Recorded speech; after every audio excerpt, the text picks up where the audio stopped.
இந்த இணையவழி கலந்துரையாடலிலே நாங்கள் இணைந்திருக்கின்றோம். அந்த வகையிலே இன்றைய தினம் இசைஞானி போற்றுதும் இசைஞானி போற்றுதும் என்ற ஒரு மகுடத்தின் கீழே இசைஞானி இளையராஜா அவர்களினுடைய அந்த இசை பயணம், அதாவது அண்மையிலே இளையராஜாவும் இசைக்கருவிகளும் என்ற ஒரு அற்புதமான நூலை நண்பர் ஈசு முரளிதரன் அவர்கள் ஜீவநதி பதிப்பகத்தினூடாக வெளியிட்டு ஈழத்திலும் இசைஞானி குறித்த அந்த உணர்வுகளை, ஈழத்திலே பலர் இசைஞானி மீது ஈடுபாடு உள்ளவர்களாக இருந்த அத்தனை பேர் என்று சொல்லாவிட்டாலும் கூட, ஆமாம், இந்த அழகான இந்த நூலை எமக்காக அட்டைப்பட ரீதியாக வடிவமைத்து தந்திருப்பவர் நண்பர் ஓவியர் கே பரந்தாமன் அவர்கள். இந்தியாவினுடைய தமிழ்நாட்டினுடைய சேலம் பிரதேசத்தைச் சேர்ந்த ஓவியர் பரந்தாமன் அவர்கள். குறிப்பாக இன்றைய நிகழ்ச்சி என்பது 2 தளங்களிலே முக்கியத்துவம் பெறுவதாக இருக்கிறது. ஓவியர் பரந்தாமன் அவர்கள் தன்னுடைய அந்த ஓவிய செயற்பாடுகள் குறித்தான கருத்துக்களை இங்கே சொல்வதற்கு, சிறப்புரையாக ஆற்றுவதற்கு இருக்கிறார். அதனோடு இணைந்த வகையிலே இங்கே கருத்துரைகள் என்ற வரிசையிலே ஆஸ்திரேலியாவிலே இருந்து இலக்கிய மற்றும் ஊடக செயற்பாட்டாளராக பங்கு கொண்டிருக்கக்கூடிய கானா பிரபா அவர்கள் தன்னுடைய கருத்துரையை வழங்குவதற்கு இருக்கின்றார். அதே போல கவிஞர் ஈத்தா ஜெயசீலன் சார் அவர்கள் அவரும் இந்த நூலில் ஒரு அற்புதமான இருக்கிறார். இளையராஜா இது தீவிர ஒரு ரசிகராக இருக்கின்றவர். இளையராஜாவினுடைய பிறந்த தினங்களின் போதெல்லாம் அதை மிகச்சிறப்பான கவிதைகளாக, பாடல்களாக எல்லாம் வெளிப்படுத்தி கொண்டிருக்கின்ற ஒருவர். அந்த வகையில் அவருடைய ஒரு கருத்துரையும், அதனை தொடர்ந்து இங்கே பார்வையாளர்களாக கலந்து கொண்டிருக்கக்கூடியவர்களினுடைய உரையாடல் நேரத்திலே அவர்களுடைய கருத்துரைகளுமாக இந்த நிகழ்ச்சி தொடர இருக்கின்றது. அந்த வகையிலே ஆர்வம் குழுமம் என்பது பல்வேறு வகையான இலக்கிய செயற்பாடுகளை முன்னெடுத்து வருகின்ற இந்த வேளையிலே அந்த குழுமத்தினுடைய மற்றொரு வகையான இலக்கிய செயற்பாடாக இதனை கொள்ள முடியும். நான் நினைக்கிறேன், இனி வருகின்ற நாட்களிலே மாதம் தோறும் இப்படி ஏதாவது ஒரு நூற்பிரதியை எடுத்து வைத்துக் கொண்டோ அல்லது பொதுவான ஒரு இலக்கியம் சார்ந்து மனிதர்களை கொண்டாடுவது என்ற வகையிலோ இந்த நிகழ்ச்சிகளை நாங்கள் அமைத்துக் கொள்ளக்கூடியதாக இருக்கும். அந்த வகையில் தான் இந்த நிகழ்ச்சியும் இங்கே இன்றைக்கு சற்று வித்தியாசமான முறையிலே தமிழ்நாடு மற்றும் புலம்பெயர் தேசங்கள், ஈழம் என்று எல்லா திசைகளையும் ஒன்றிணைக்கிற, இசைக்கு மொழி இல்லை என்று சொல்வதை போலவே இளையராஜா என்ற அந்த அற்புதமான இசை ஜாம்பவானுக்கு எல்லைகள் கிடையாது. எல்லையற்று விரிந்திருக்கின்ற ஒரு இசை கடவுளாக நாங்கள் அவரை போற்றுகிறோம். அதனால் தான் இந்த நிகழ்ச்சிக்கு கூட இசைஞானி போற்றுதும் இசைஞானி போற்றுதும் என்று ஒரு மகுடத்தை வைத்திருக்கிறோம். அந்த வகையிலே அவருடைய இசைக்கு அடிமையாகாத தலைமுறையைச் சேர்ந்தவர்கள் இருக்க முடியாது. உண்மையிலே தமிழ் மனங்களினுடைய ஒஸ்கார் நாயகனாக அவரைத்தான் நாங்கள் கொண்டாட வேண்டும்.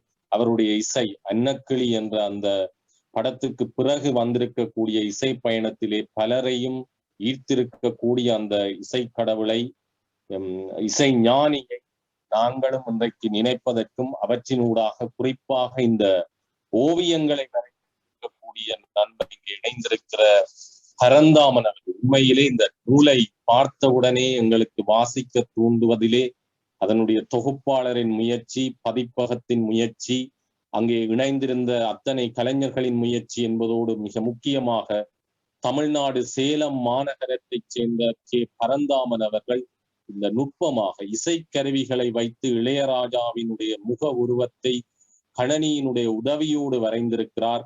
கருவிழிகள் ஹார்மோனியத்தின் பாகத்தாலும், குங்குமம் கடம் என்னும் கருவியாலும், கண்ணி சினிமஸ் என்னும் கருவியாலும் என்று இப்படி நகர்ந்து கொண்டிருக்கிற அந்த விடயங்களை அவரே சொல்லுகிற போதுதான் உங்களுக்கு சிறப்பாக இருக்கும். அது மட்டுமல்ல, இன்றைக்கு இந்த அழைப்புதலிலே நீங்கள் பார்த்தால் தெரியும், உரையின் கடிகாரமும் இசையின் அடிநாதமும் என்ற தலைப்பில் தான் அவர் பேச போகிறார்.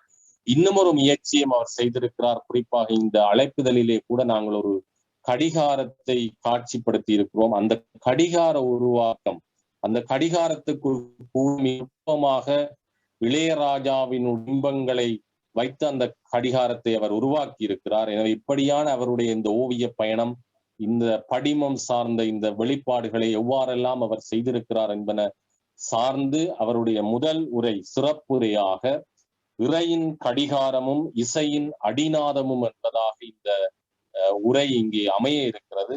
அது ஒரு அதாவது அவருடைய அந்த உரையை ஆற்றுகிற போது சமநேரத்திலே அவர் எங்களுக்கு அனுப்பி இருக்கிற சில ஓவிய படிமங்கள் காட்சிகளாக இங்கே விரிய இருக்கின்றன திரையிலே.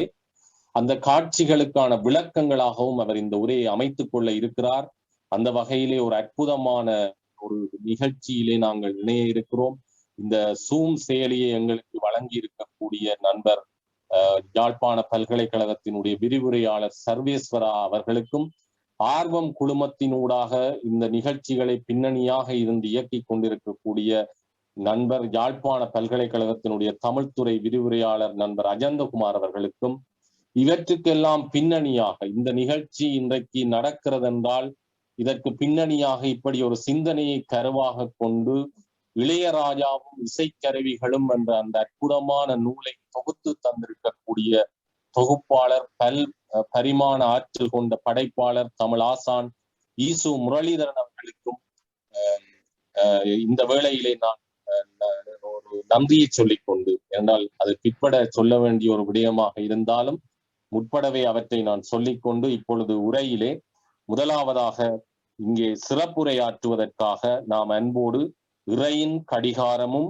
இசையின் அடிநாதமும் என்ற அற்புதமான அந்த வரிகளின் வெளிப்பாடாக இந்த நூலுக்கான ஓவியத்தை வரைந்திருக்கக்கூடிய சேலத்தை சேர்ந்த ஓவியர் கே பரந்தாமன் ஐயா அவர்களை நான் இந்த வேளையிலே அன்போடு அழைத்து நிற்கின்றேன். இப்பொழுது அவருடைய சிறப்புரை இங்கே நிகழும்.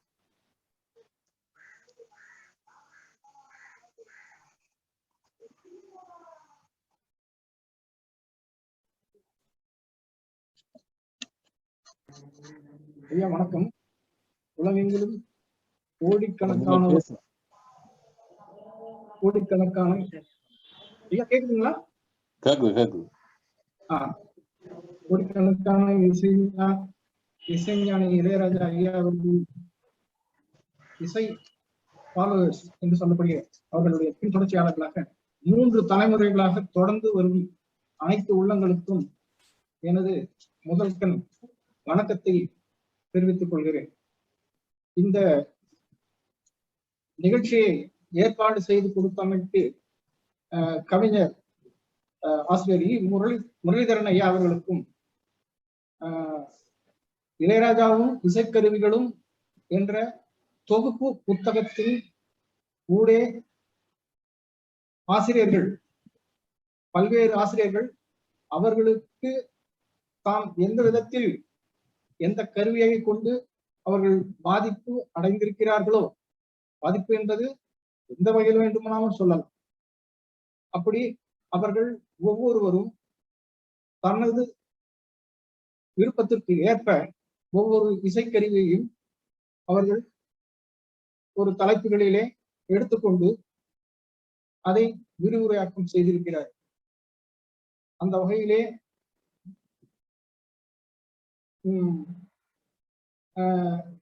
ஆசிரியர் முரளிதரன் ஐயா அவர்கள் தொகுப்பாசிரியராக இருந்து புத்தகத்தை ஜீவநதி பதிப்பகத்தில் வெளியிட்டிருக்கிறார்கள். அந்த புத்தகத்தின் உரை பார்த்தால் இசை பேராசிரியர் ஜெயபாரதி கௌசிகன் அவர்கள், அம்மா அவர்கள், ஐயா வெற்றி துஷ்யந்தன் அவர்கள், ஐயா யாத்ரிகன் அவர்கள், ஐயா தா பார்த்திபன் அவர்கள், ஐயா மா செல்வதாஸ் அவர்கள், ஐயா நா குகவரன் அவர்கள், ஐயா புலோலியார் வேல் நந்தகுமார் அவர்கள் மற்றும் சாதகப்பரவி கானாபிரபு ஐயா அவர்கள் மற்றும் கவிஞர் ஈப்தாசா ஜெயசீலன் இலங்கை அவர்கள் ஆகியோர்கள் இந்த புத்தகத்தில் தத்தமது விருப்பத்திற்கு ஏற்ப ஒவ்வொரு இளையராஜா இசைக்கருவிகளை கொண்டு அவர் எவ்விதம் கையாண்டார் என்பதை மிக நுணுக்கமாக, மிக இனிமையாக அந்த புத்தகத்திலே விவரித்திருக்கிறார்கள். இது மாதிரி ஒரு புத்தகம் இதுவரை நான் கேள்விப்பட்டதும் இல்லை, பார்த்ததும் இல்லை. சொல்லிக்கொண்டே போவார்கள். ஆனால் பதிவு செய்வதற்கு எந்த விதமான வாய்ப்பும் இல்லாமல் இருந்த நேரத்திலே ஈசு முரளிதரன் ஐயா அவர்கள் இப்படி ஒரு எண்ணத்தை கொண்டு இந்த புத்தகத்தை விதைத்தமைக்கு என்றென்றும் நான் நன்றி கடமை பெற்றுள்ளதாக இருக்கின்றேன். பின்னாளில் இன்று இயங்கிக் கொண்டிருக்கும் திரு அஜந்தகுமார் அவர்கள், ஆர்வம் குழுமத்தின் தலைவர் திரு அஜந்தகுமார்கள் மற்றும் சர்வேஸ்வரர் அவர்கள் மற்றும் இன்ன பிற எனக்கு பேரறியாத மற்றவர்களுக்கும் கலந்து கொண்டவர்களுக்கும் அனைவருக்கும் எனது முதற்கண் வணக்கத்தையும் பேரன்பு கொண்ட உள்ளங்களின் ஆசையையும் வேண்டி கேட்டுக்கொள்கிறேன். வணக்கத்தையும் தெரிவித்துக் கொள்கிறேன்.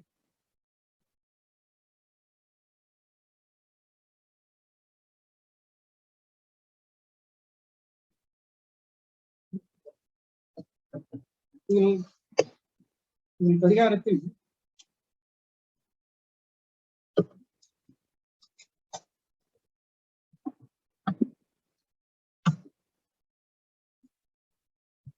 நாம் இசைக்கருவிகளை வைத்து இளையராஜா ஐயா அவர்களின் திருவுருவ படத்தை வடிவமைத்ததோடு அல்லாமல் அவர் காலம் பொன் போன்றது போன்று சொல்வார்கள்.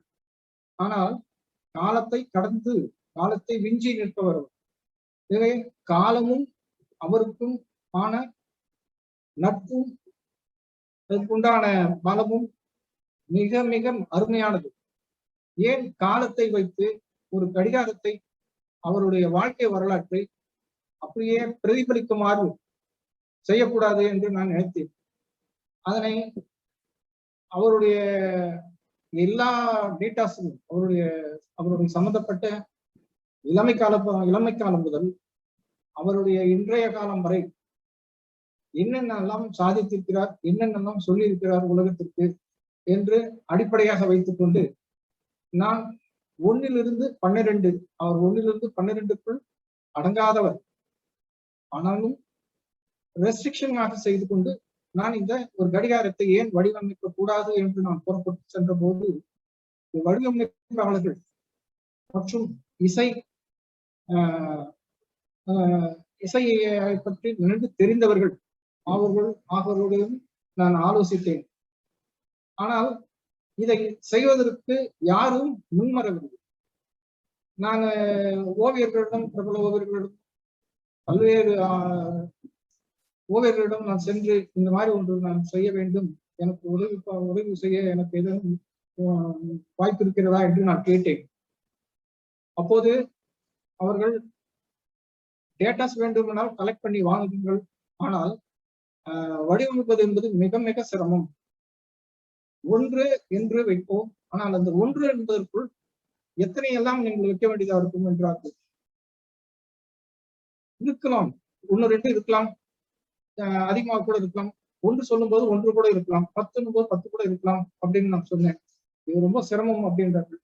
எனக்கு இந்த இதிலே இந்த இசைஞானமும் கூடவே இந்த தொழில்நுட்பமும் தெரிந்தவர்களின் உதவியோடு செய்து முடித்தேன். ஏறக்குறைய 8 ஆண்டுகள் ஆகிறது. இந்த கடிகாரத்தை நான் ஐயா அவர்களிடம் சமர்ப்பித்து அவர்களிடம் காண்பித்தேன். அட என்றார். அவர் அட என்று சொன்னாலே அது மிகப்பெரிய வாழ்த்து. ஏன் என்று சொன்னால் அதில் நான் ஒரு ட்விஸ்ட் மாதிரி வைத்திருந்தேன்.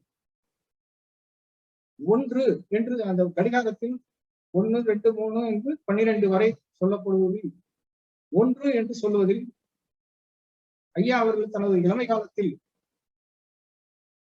தான் பிறந்த ஊரில் குடிசைகளில் அதை ஓலைகளை மாற்றும் போது ஈத்தை என்று சொல்லப்படும் புல்லாங்குழலுக்கு ஒப்ப அந்த ஈத்தையை வைத்து அவர் சிறு வயதில் புல்லாங்குழலை துளை போட்டு, அவருக்கு அந்த கணக்கு தெரியாது, இருந்தாலும் துளை போட்டு அதை அவர் லாபகமாக அது கையாண்டு வெவ்வேறு இடங்களில் அதனை பயன்படுத்தி ஊருக்கெல்லாம் அவர் இனிமையாக இசையை கொடுத்திருந்திருக்கிறார். அதை தனது பால்நிலா பாதை என்ற புத்தகத்தில் அதை பதிவு செய்திருக்கிறார். ஆக அவரது இசைக்கருவிகள், அவரு ஐயா இசைஞானி ஐயா என்று சொன்னால் முதலில் நமக்கு ஞாபகம் வருவது ஹார்மோனியம் தான். இருந்தாலும் அவரது இளமைதானம் தொட்டே அவருக்கு முதலில் வந்தது புல்லாங்குழல் தான். ஆகவே நான் புல்லாங்குழலை நான் எண் 1க்கு நான் அதை பயன்படுத்தி இருக்கிறேன். அது மட்டுமல்ல, அவர்கள் நத்திங் பட் விண்டு என்ற ஆல்பத்தை புல்லாங்குழலை அடிப்படையாக வைத்து ஒரு ஆல்பத்தை, அருமையான ஆல்பத்தை உலகத்துக்கு தந்திருக்கிறார். அதைத்தான் 1 என்றதை நான் அடிப்படையாக வைத்து கடிகாரத்தில் 1 என்பதை நான் வடிவமைத்திருக்கிறேன். அந்த ஆல்பத்தில் இன்ன பிற இசைக்கருவிகளும் ஹார்மோனியம், வீணை, தபிலா, கிட்டார் மற்றும் இன்ன பிற இசைக்கருவிகளும் அதனுடைய ஊடாக நான் அதை பயன்படுத்தி இருக்கிறேன். இது எண் 1ங்க. அடுத்து கடிகாரத்தில் எண் 2ங்க. 2 என்று சொல்லும் போது எனக்கு எந்த தகவல் அடிப்படையாக வைத்து எண் 2ஐ வடிவமைப்பது என்று நான் புரியாமல் தவித்துக் கொண்டிருந்தேன். எதை சொன்னாலும் 2 மேல் தான் ஆகிறது. ஆக நான் வேறு விதமாக சிந்தித்த போது இசையமைப்பாளர்களுக்கு இசையமைப்பு மட்டுமல்லாமல் பொதுவாக சிவிலியன் அவார்ட்ஸ் இந்திய அரசாங்கத்தால் கொடுக்கப்படும் மிக பெரிய கௌரவமான சிவிலியன் விருது பத்மபூஷன் என்று ஐயாவுக்கு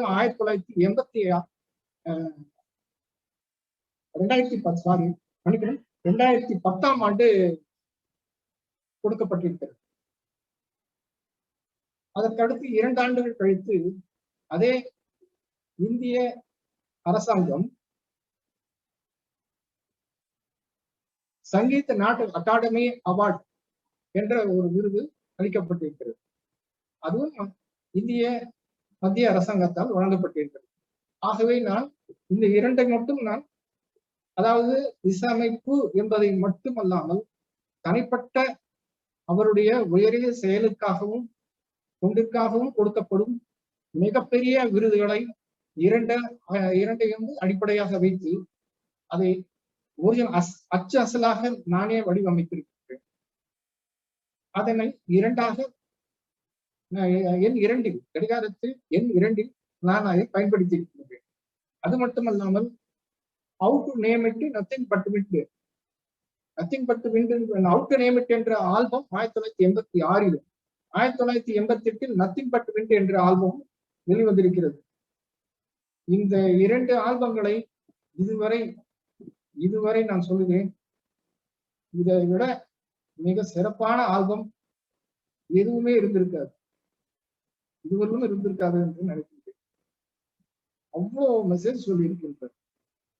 உலகத்தை படைத்த பிரம்மாவை போல அது எப்படி அது இசையை கொண்டு அவர் உலகத்தையே படைத்திருக்கிறார் என்பதை எல்லாம் காணும் போதும் கேட்கும் போதும் மிகவும் மிகவும் ஆச்சரியப்படமாக இருக்கிறது. 1986 வெளிவந்த ஹவு டு நேம் இட் மற்றும் 1988ஆம் ஆண்டு வெளிவந்த நத்திங் பட் விண்டு என்ற 2 ஆல்பமும் 86 88 இரட்டைப்படல் 2 ஆல்பத்துக்கும் இடைப்பட்ட ஆண்டுகள் 2 ஆண்டுகள். ஆக 2 என்று சொல்லிக்கொண்டே போகலாம். அது எப்போ how to name it 2 album. ஆக இந்த கடிகாரத்தில் எண் 2 என்பதை இவ்வாறாக பயன்படுத்தி எண் 2ஐ நான் வடிவமைத்திருக்கிறேன். 2 முடிந்தது. 3 கடிகாரத்தில் எண் 3இல் இதுவும் எனக்குரிய எல்லா எண்களுமே எனக்கு வடிவமைப்பு சிரமம் இருந்தாலும் இதில் எனக்கு கொஞ்சம் தாமதம் கூட ஏற்பட்டது. ஏனென்றால் ஐயா அவர்களே நிறைய தான் சொல்லியிருக்கிறார். உங்களை யாராவது நிருபர்கள் கேள்வி கேட்ட போது உங்களுக்கு அடுத்த உங்களுடைய அடுத்த இவர்கள் வாரிசுகள் யார் என்று, இசை வாரிசுகள் யார் என்று கேட்டால் நீங்கள் தான் என்று சொல்லியிருக்கிறார். ஆக இசை ஞானி இளையராஜா அவர்களுடைய வாரிசுகள் இருந்தாலுமே நான் வேறு விதமாக நான் அதை வடிவமைக்க வேண்டும் என்பதற்காக வேண்டி நான் யோசித்து பார்த்தேன். ஒவ்வொரு காலகட்டத்திலும் இசைக்கலைஞர்கள் வருவதுண்டு, சாதிப்பதுண்டு, அதுக்கும் ஓய்வு என்பதற்கும் உண்டு. ஆனால் ஒவ்வொரு இசைக்கலைஞனும் ஒவ்வொரு தடவையும் ஒவ்வொரு தலைமுறையில் வரும்போது, என்ட்ரி ஆகும்போது, அதாவது உள் நுழையும் போது, அப்போது இசை காலம் என்று சொல்லுவது இசைக்கருவிகளை பயன்படுத்தி இசையமைப்பது மட்டுமல்லாமல் அதை நுட்பமாக கேட்பதற்கு அதற்கு ஒரு ஏஜ் இப்போது வெவ்வேறு விதமாக வந்துவிட்டது. அப்போது கண்டிப்பாக ரேடியோவில் தான் கேட்க வேண்டும் என்று இருந்தது, டேப் ரெக்கார்டில் தான் கேட்க வேண்டும் என்று இருந்தது, கேசட்டில் தான் கேட்க வேண்டும் என்றது, சிடியில் இருந்தது. இப்போது வெவ்வேறு விதமாக பயணித்துக் கொண்டிருக்கிறது. நான் 3 என்பதை 3G 3 தேர்ட் ஜெனரேஷன் அப்படின்ற 3 ஜெனரேஷனையும் அவர் கவர் செய்திருக்கிறார். ஆகவே அந்த 3இல் எல்பி ரெக்கார்ட் அன்னைக்குள்ளேயே அவர் கோல்டு ரெக்கார்டு வாங்கியிருக்கிறார். ஆக அன்னக்கிளியில் அவர் இசையமைப்பதற்கு அவர் அறிமுகமான காலகட்டத்தில் எல்பி ரெக்கார்டு இருந்தது. அப்போது அதைத்தான் கேட்க முடியும். அதற்கு அடுத்து வந்த கேசட், அந்த கேசட்டுக்கு அடுத்து சிடி, இதை 3 கவர் செய்திருக்கிறார். புது இசையமைப்பாளர்கள் யாரும் எல்பி ரெக்கார்டை தொட்டதில்லை, பழைய இசையமைப்பாளர்கள் யாரும் சிடியை தொட்டதில்லை. இவர் ஒருவர் மட்டும்தான், ஐயா அவர்கள் மட்டும்தான் 3 தலைமுறைகளையும் அவர் கடந்து விஞ்சி இன்னமும் சாய்த்துக் கொண்டிருக்கிறார். இந்த தகவலுக்காகத்தான் 3ஐ நான் தேர்வு செய்து இவ்வாறாக நாம் வழி வந்திருக்கிறேன். எண் 3 முடிந்தது ஐயா.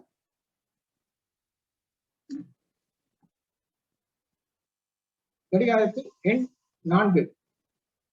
இப்போது நான் ஏற்கனவே சொன்னேன் இல்லைங்களா, தனிப்பட்ட நபர் விருது கொடுப்போது அவர் இசையமைப்பாளர் என்பதற்கு அவருடைய பின்னணி இசை அல்லது இசையமைப்பிற்காக இந்திய அரசாங்கத்தால் தேசிய விருது வழங்கப்பட்டு வருகிறது ஒவ்வொரு ஆண்டும்.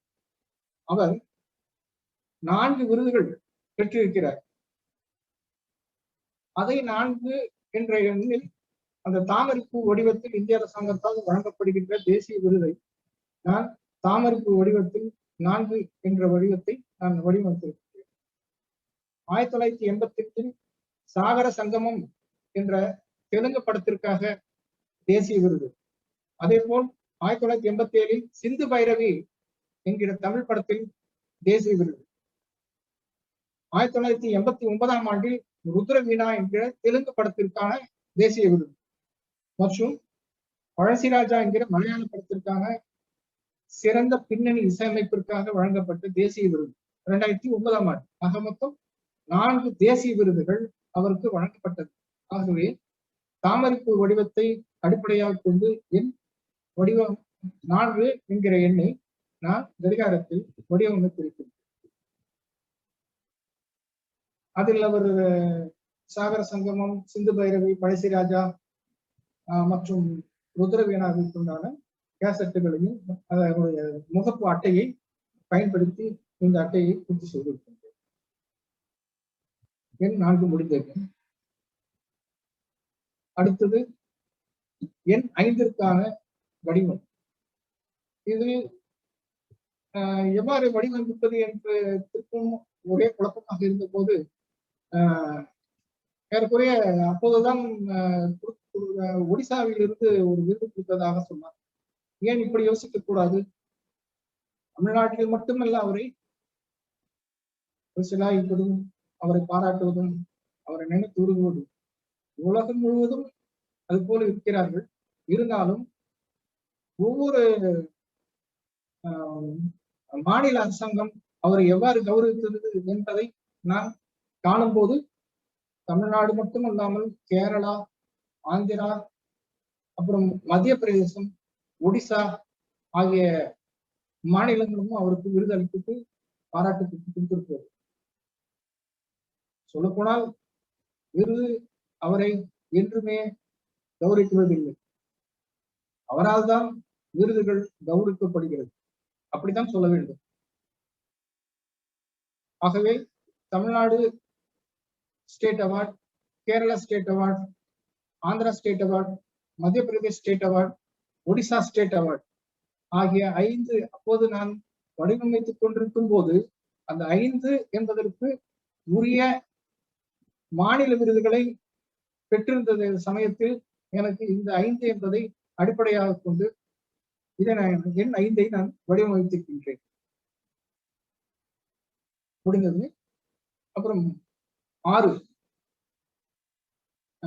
கடிகாரம் எண் 6 வழக்கம் போல எவ்வாறு நாம் அந்த எண் 6 வடிவமைப்பது என்பதை நான் மிக குழப்பமாக இருந்த நிலையிலே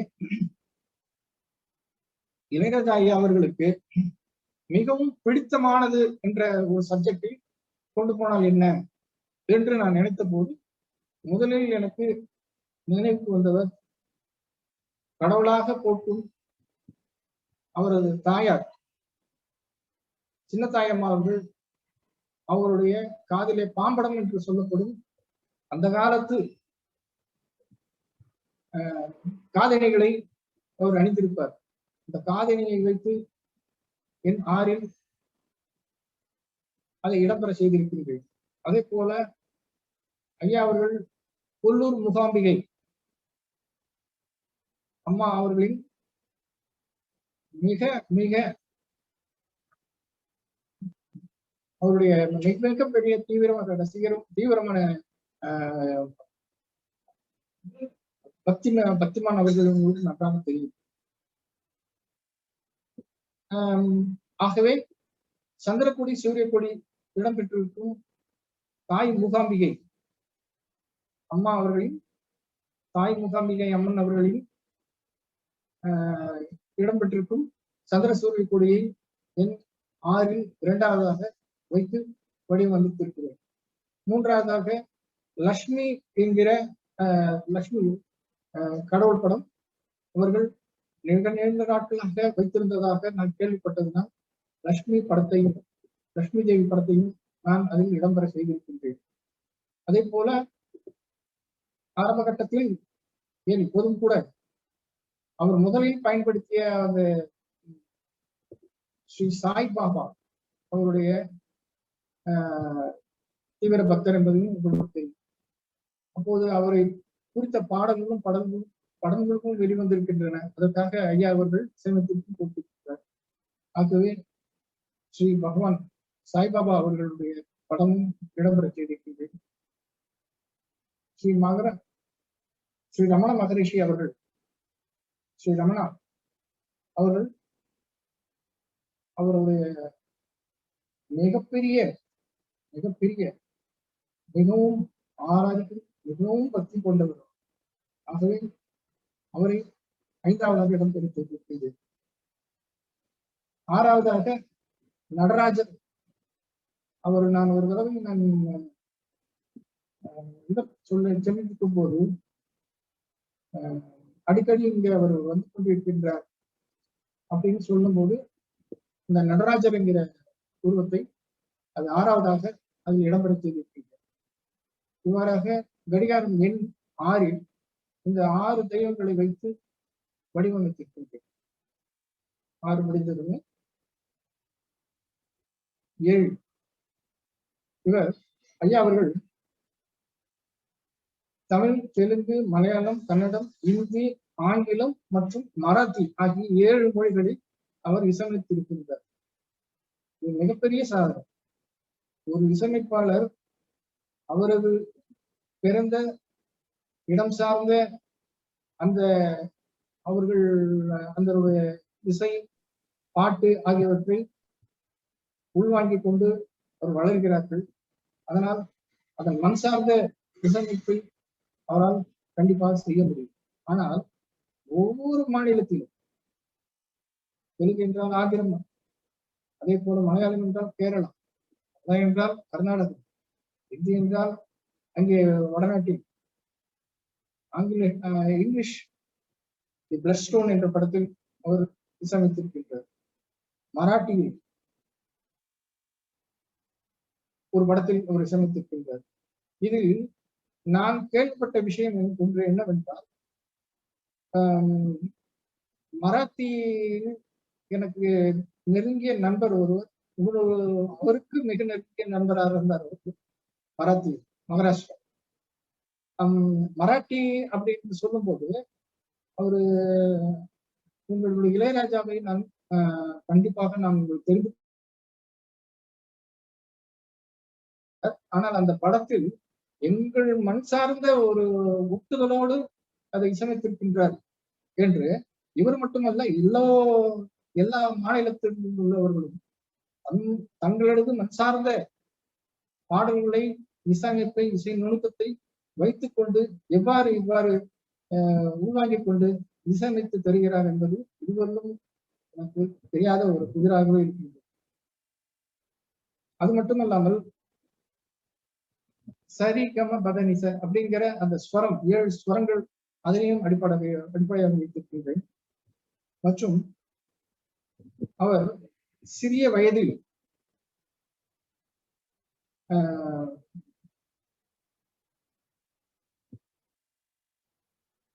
மதுரை ஒருங்கிணைந்த மாவட்டமாக இருந்த போது, வைகை அணை கட்டி கொண்டிருந்த போது அவர் சிறிய வயதாக இருந்திருக்கின்றார். அவருடைய சிறிய வயதில் அவர் பணி செய்து கொண்டே அவர் சம்பாதித்திருந்திருக்கிறார். எவ்வளவு தெரியுமா?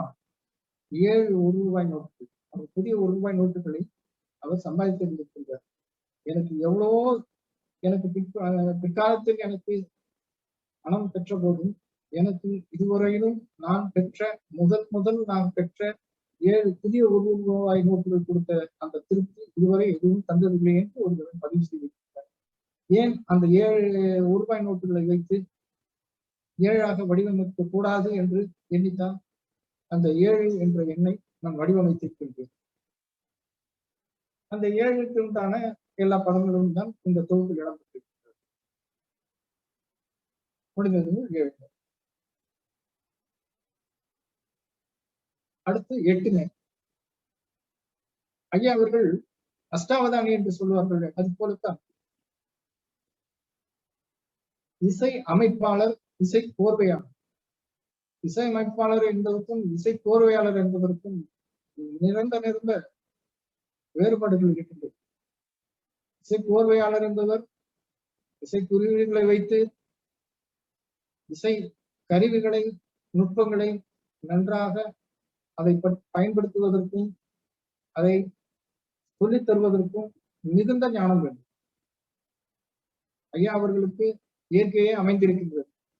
ஆகவே 8 என்ற எண்ணில் அஷ்டாவதானி என்றால் என்னென்ன என்று நானே ஓரளவுக்கு வகைப்படுத்திக் கொண்டு, இசையமைப்பாளர், அதுக்கு music director, story screenplay, அவர் அதாவது முதல் மியூசிக் டைரக்டர், இரண்டாவது ஸ்டோரி ஸ்கிரீன் பிளே.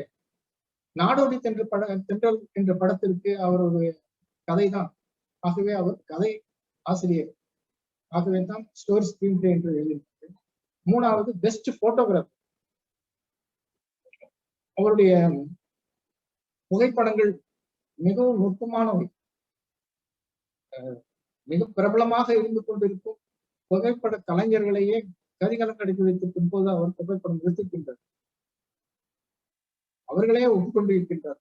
ஒரு தடவை புகைப்பட கண்காட்சியை வைத்த போது அவர் புகைப்படம் எடுப்பதிலும் வல்லவர் என்பதை நான் தெரிந்து கொண்டேன்.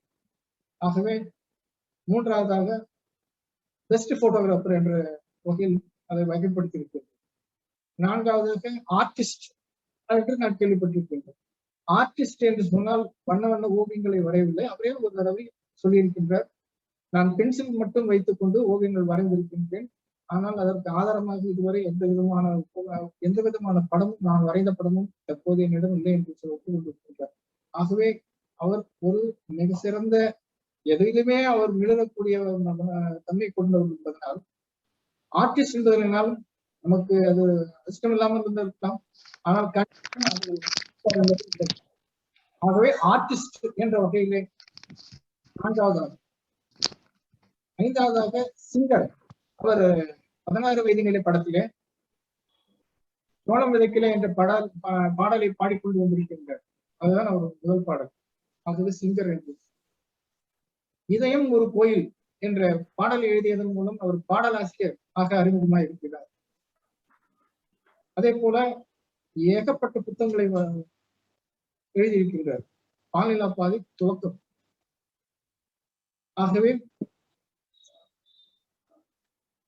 புத்தக ஆசிரியர் என்ற வகையிலும் அவரை வகைப்படுத்தியிருக்கிறார். அதே போல மியூசிக் கண்டக்டர், இசை கோர்வையாளர் என்ற வகையிலேயும் அவரை வகைப்படுத்தியிருக்கின்றேன். ஆக மொத்தம் 8 விதமான நுணுக்கம் தெரிந்தவர் என்பதனால் 8 என்பதில் நான் வடிவமைத்திருக்கின்றேன். 8 என்ற எண்ணை கொண்டு அவருடைய செயல்பாடுகளை வைத்து அவர் 8 என்ற எண்ணை வடிவமைத்திருக்கின்றேன். அதற்குண்டான புகைப்படங்கள் சான்றாக வைக்க வேண்டும் என்பதற்காக. அடுத்து 9. இதில் 9 என்ற எண்ணை நான் பயன்படுத்துவதற்கு மிகவும் அது வடிவமைப்பதற்கு நிரந்தரமாக நான் எடுத்துக்கொண்டேன். 9 எந்த ஒரு சப்ஜெக்டையும் என்னால் அடக்க முடியாது. 9 தாண்டித்தான் வருகிறது. இருந்தாலும் ஓரளவுக்கு சொல்லிவிடலாம் என்று அவரை மிகவும் ஆதர்ஷனமாக, மிக தெய்வமாக, மிக மிக மிக அவர் ஆதரிக்கக்கூடியவர் அப்படின்ற வகையிலே அவருடைய வாழ்நாளிலே மிக மிக ஆதரிக்கக்கூடிய வகையிலே யார் யார் இருக்கிறார்கள் என்று நாம் எண்ணிய போது அவர் தாயார் தான் முதலில் வந்தார். ஆகவே இங்கேயும் அவர் தாயார் அவர்கள் இடம்பெற்றிருக்கின்றார் முதல். அடுத்து இளமை பருவத்திலே அவருக்கு ஆசானாக இருந்த செல்ஃப் மேட் என்றார்களே, செல்ஃப் மேட், அது போலத்தான் இருந்தாலுமே அவர் பாவலர் வரதராஜன் ஐயா அவர்கள் ஒரு விதத்தில் அவருக்கு இசை குருவாக இருந்ததனால் ஐயா அவர்களை 2வதாக இடம்பெற்றிருக்கின்றேன். 3வதாக அவரது மனைவியார் திருமதி ஜீவா அம்மையார் அவர்கள் 3வதாகவும், தன்ராஜ் மாஸ்டர் 4வதாகவும், ஜி.கே. வெங்கடேஷ் 5வதாகவும், கவியரசு கண்ணதாசன் அவர்கள் 6வதாகவும், நௌஷத் அவர்கள் 7வதாகவும், ஜான் செபாஸ்டியன் ஃபாக் என்பவர் 8வதாகவும், நடிகர் திலகம் சிவாஜி கணேசன் 9 ஆகவும், ஆக 9 என்ற எண்ணில் இந்த 9 ஜாம்பவான்களை இடம்பெறச் செய்து கடிகாரத்தில் வடிவம் எண் 9ஐ கொண்டு இவ்வாறு நான் வடிவமைத்திருக்கிறேன். அதற்குரிய சான்றுகள் தான் அதற்கு அடுத்த பக்கத்தில் இடம்பெற்றிருக்கிறது. 9 முடிவு.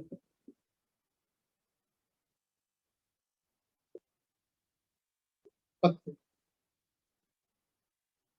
10ஐ வடிவமைப்பதிலும் எனக்கு மிகவும் சிக்கல் ஏற்பட்டது.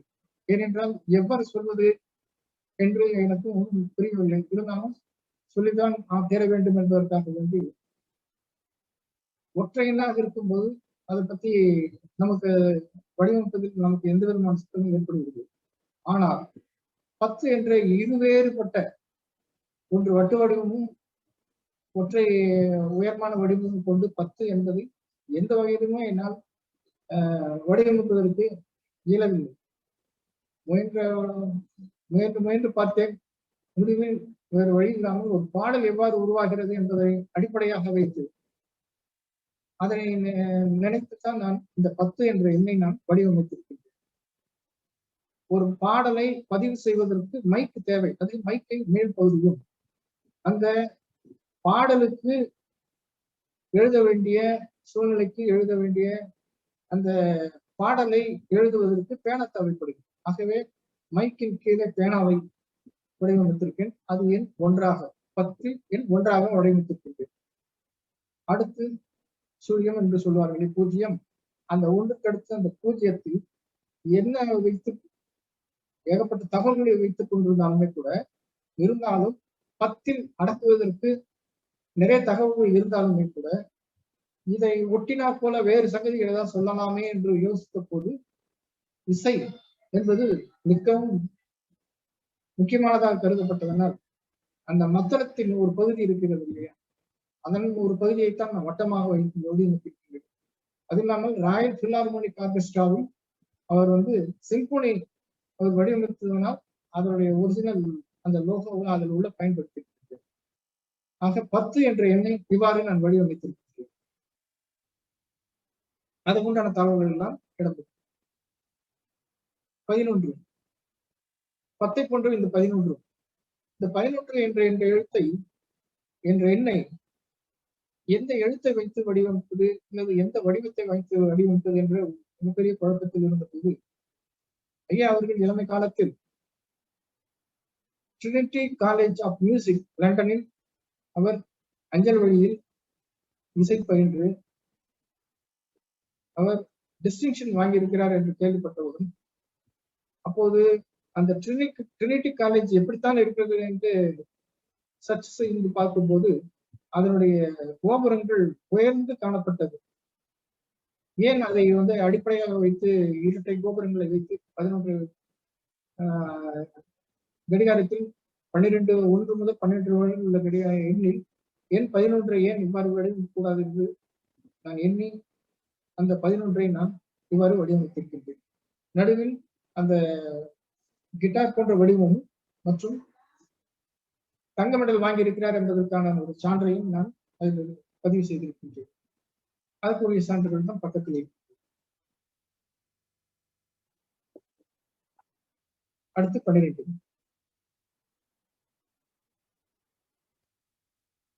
இளையராஜா அவர்கள் IR அந்த அவர் படித்த ட்ரினிட்டி காலேஜ் லண்டனில் ட்ரினிட்டி என்கிற எழுத்துக்கு முதல் எழுத்தான TR என்பதை அதே போல வடிவமைத்து IR என்கிற இளைய ராஜா என்கிற முதல் 2 எழுத்துக்களை நான் வடிவமைத்திருக்கேன். அதையே தான் நான் 12ஆக நான் கடிகாரத்தில் 12ஆக நான் அதை பயன்படுத்தி இருக்கிறேன்.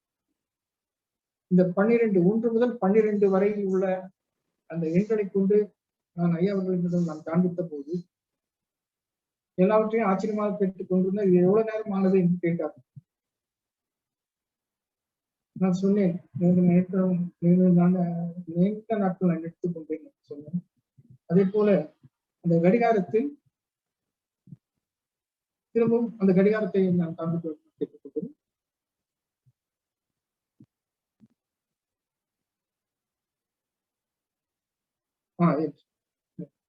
இதில் பார்த்தீர்கள் என்றால் சிறிய முள் பெரிய முள், அதில் சிறிய முள்ளின் அன்னக்கிளி போன்ற வடிவத்தை இடம்பெற செய்திருக்கின்றேன். அன்னப்பட்சியை சின்ன முள் மேலேயும் பச்சை கிளியை பெரிய முள்ளில் உட்கார்ந்து இருப்பது போலும் இரண்டும் சந்திக்கும் போது அன்னம் கூட்டல் கிளி அன்னக்கிளி என்கிற அந்த முதல் முதல் படம் நினைவுக்கு வருகிறது. ஆகவே இதை வைத்து நான் அவரிடம் சொல்லும் போது ஓஹோ என்றார். ஆக இந்த கடிகாரத்தை நான் இவ்வாறு வடிவமைத்து அவரிடம் இதை பற்றிய ஒரு ஆல்பம் அவரிடம் தந்து அவருடைய ஆசீர்வாதமும் பெற்றுக் கொண்டிருக்கிறேன். எனக்கு இதற்கு அடுத்த இந்த ஆல்பம் இந்த கடிகாரத்தை கொடுத்த பிறகு நான் ஐயா அவர்கள் ஐயா அவர்களுக்கு தன்னுடைய இளையராஜாவும் இசைக்கருவிகளும் என்ற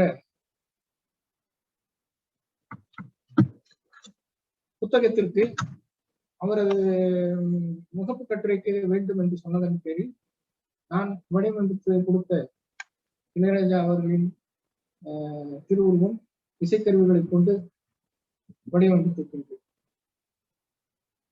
அந்த கண்ணாடி கூட பார்த்தீங்கன்னா இசைக்கருவிகளில் தான் சிம்ஸ் என்று சொல்லிக்கூடிய அந்த கண்ணாடி கொடுக்கணும் அந்த கருவிகளை வைத்துதான் பயன்படுத்தியிருக்கின்றேன்.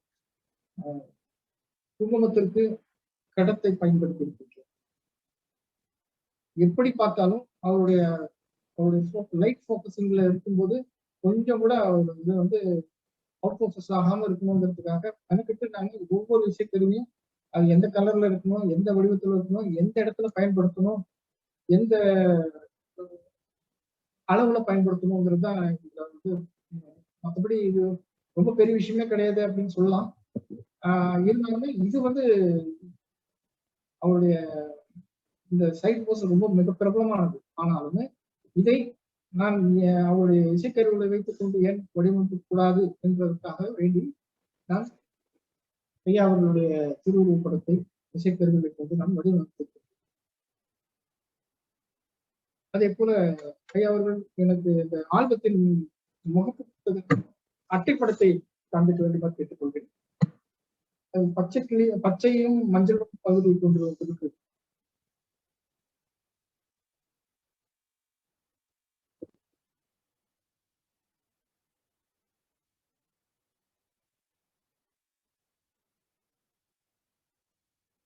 அதுக்கு அடுத்த அது இதுல வந்துங்க இசை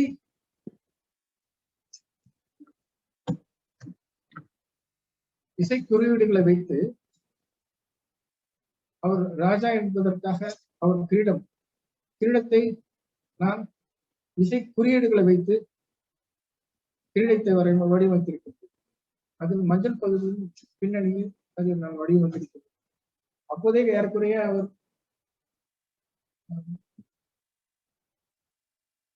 800 படங்களை தாண்டி 900 படங்களை அவர் தொட்டுக் கொண்டிருந்த நேரம்.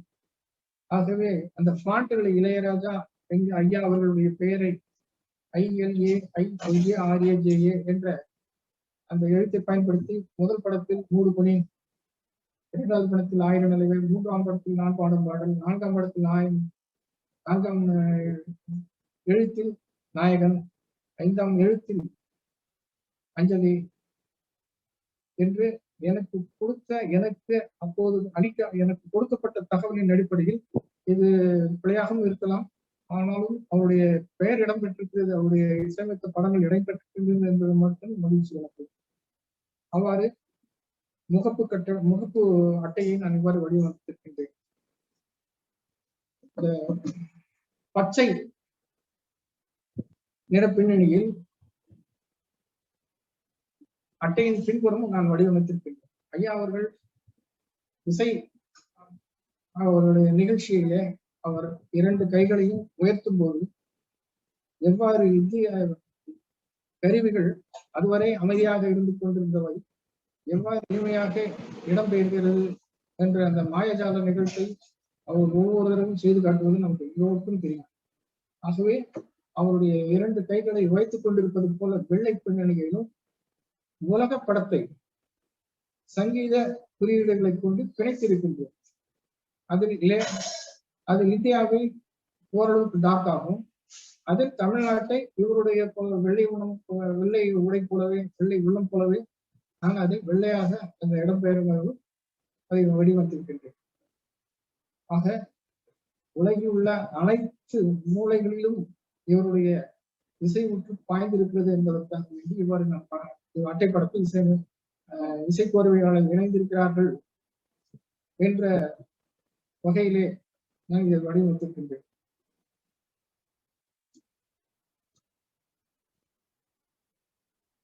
ஐயா அவர்கள்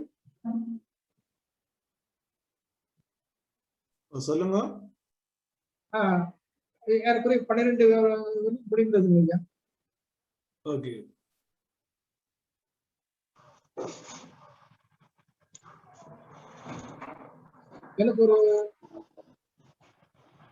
எனக்கு ஒரு கேள்விங்க ஐயா. சொல்லுங்க. இப்போ அந்த 12ல வந்து அமெண்ட்மெண்ட் மாதிரி ஏதாவது கொண்டு போகலாம் அப்படின்னு அமெண்ட்மெண்ட்டும் பண்ணிருக்கிறேன். இதுல ஏதாவது சஜஷன் கொடுக்குற மாதிரி இருந்ததுன்னா கூட நம்ம அது கூட நம்ம பண்ணிக்கலாம்னு தான் ஒரு ஐடியா இருக்குங்க. யாராவது அதனுடைய இதன் அடிப்படையில் கூட நம்ம வாய்ப்புகளும் இருக்கிறது.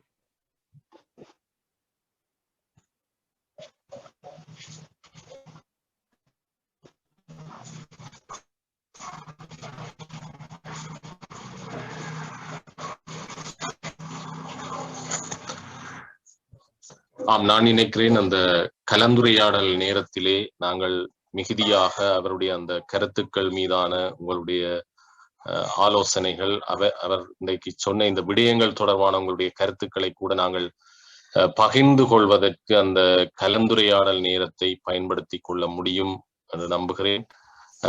அந்த வகையிலே இங்கே சிறப்பான முறையிலே நான் உண்மையிலே இந்த கடிகாரத்தை ஆரம்பத்தில் பார்த்த பார்வைக்கும் இப்பொழுது இந்த கடிகாரத்தை நாங்கள் பார்க்கிற பார்வைக்கும் இடையிலே எத்தனை வித்தியாசங்களை அவருடைய உரை எங்களுக்குள் ஏற்படுத்தி இருக்கிறது.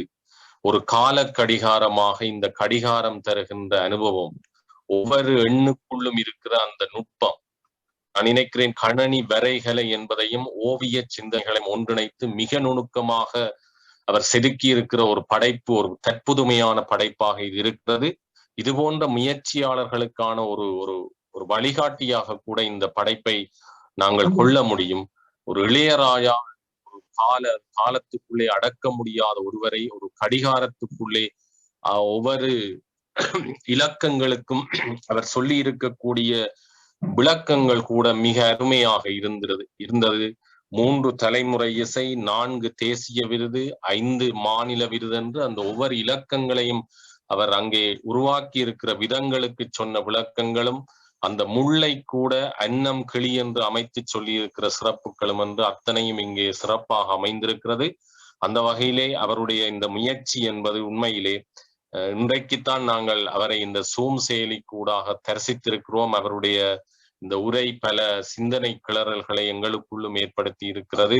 இளையராஜா மீது அவர் கொண்டிருக்கிற இந்த அபிமானமும், குறிப்பாக இந்த ஈழத்து படைப்பாளிகள் மீது அவர் திரும்பி இருக்கிற அவருடைய இந்த தொடர்புகளும் இன்னும் பல காத்திரமான விடயங்களை நாங்கள் அவரிடமிருந்து பெறுவதற்கும் ஒரு வழியாக அமைந்திருக்கிறது. அதற்கான ஒரு தொடக்க புள்ளியை நண்பர் ஈசு முரளிதரன் அவர்கள் உருவாக்கி இருக்கிறார் என்ற வகையிலே மகிழ்ச்சியோடு அவருடைய அந்த உரைக்கு நன்றியை தெரிவித்துக் கொண்டு மீண்டும் உரையாடல் நேரத்திலே நாம் மீண்டும் அவரோடு உரையாடி கொள்ளலாம் என்று சொல்லிக்கொண்டு இப்பொழுது நிகழ்ச்சியின் அடுத்த கட்டத்தை நோக்கி நாங்கள் செல்கின்றோம்.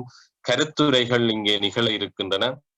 அந்த வகையிலே ஒட்டுமொத்தமாக இந்த நிகழ்வு குறித்தோ அல்லது இளையராஜாவினுடைய இசைக்கருவிகள் அல்லது இளையராஜாவின் இசை தருகின்ற அனுபவங்கள் என்ற அடிப்படையிலே இருவர் இங்கே தங்களுடைய கருத்துரைகளை வழங்க இருக்கின்றார்கள்.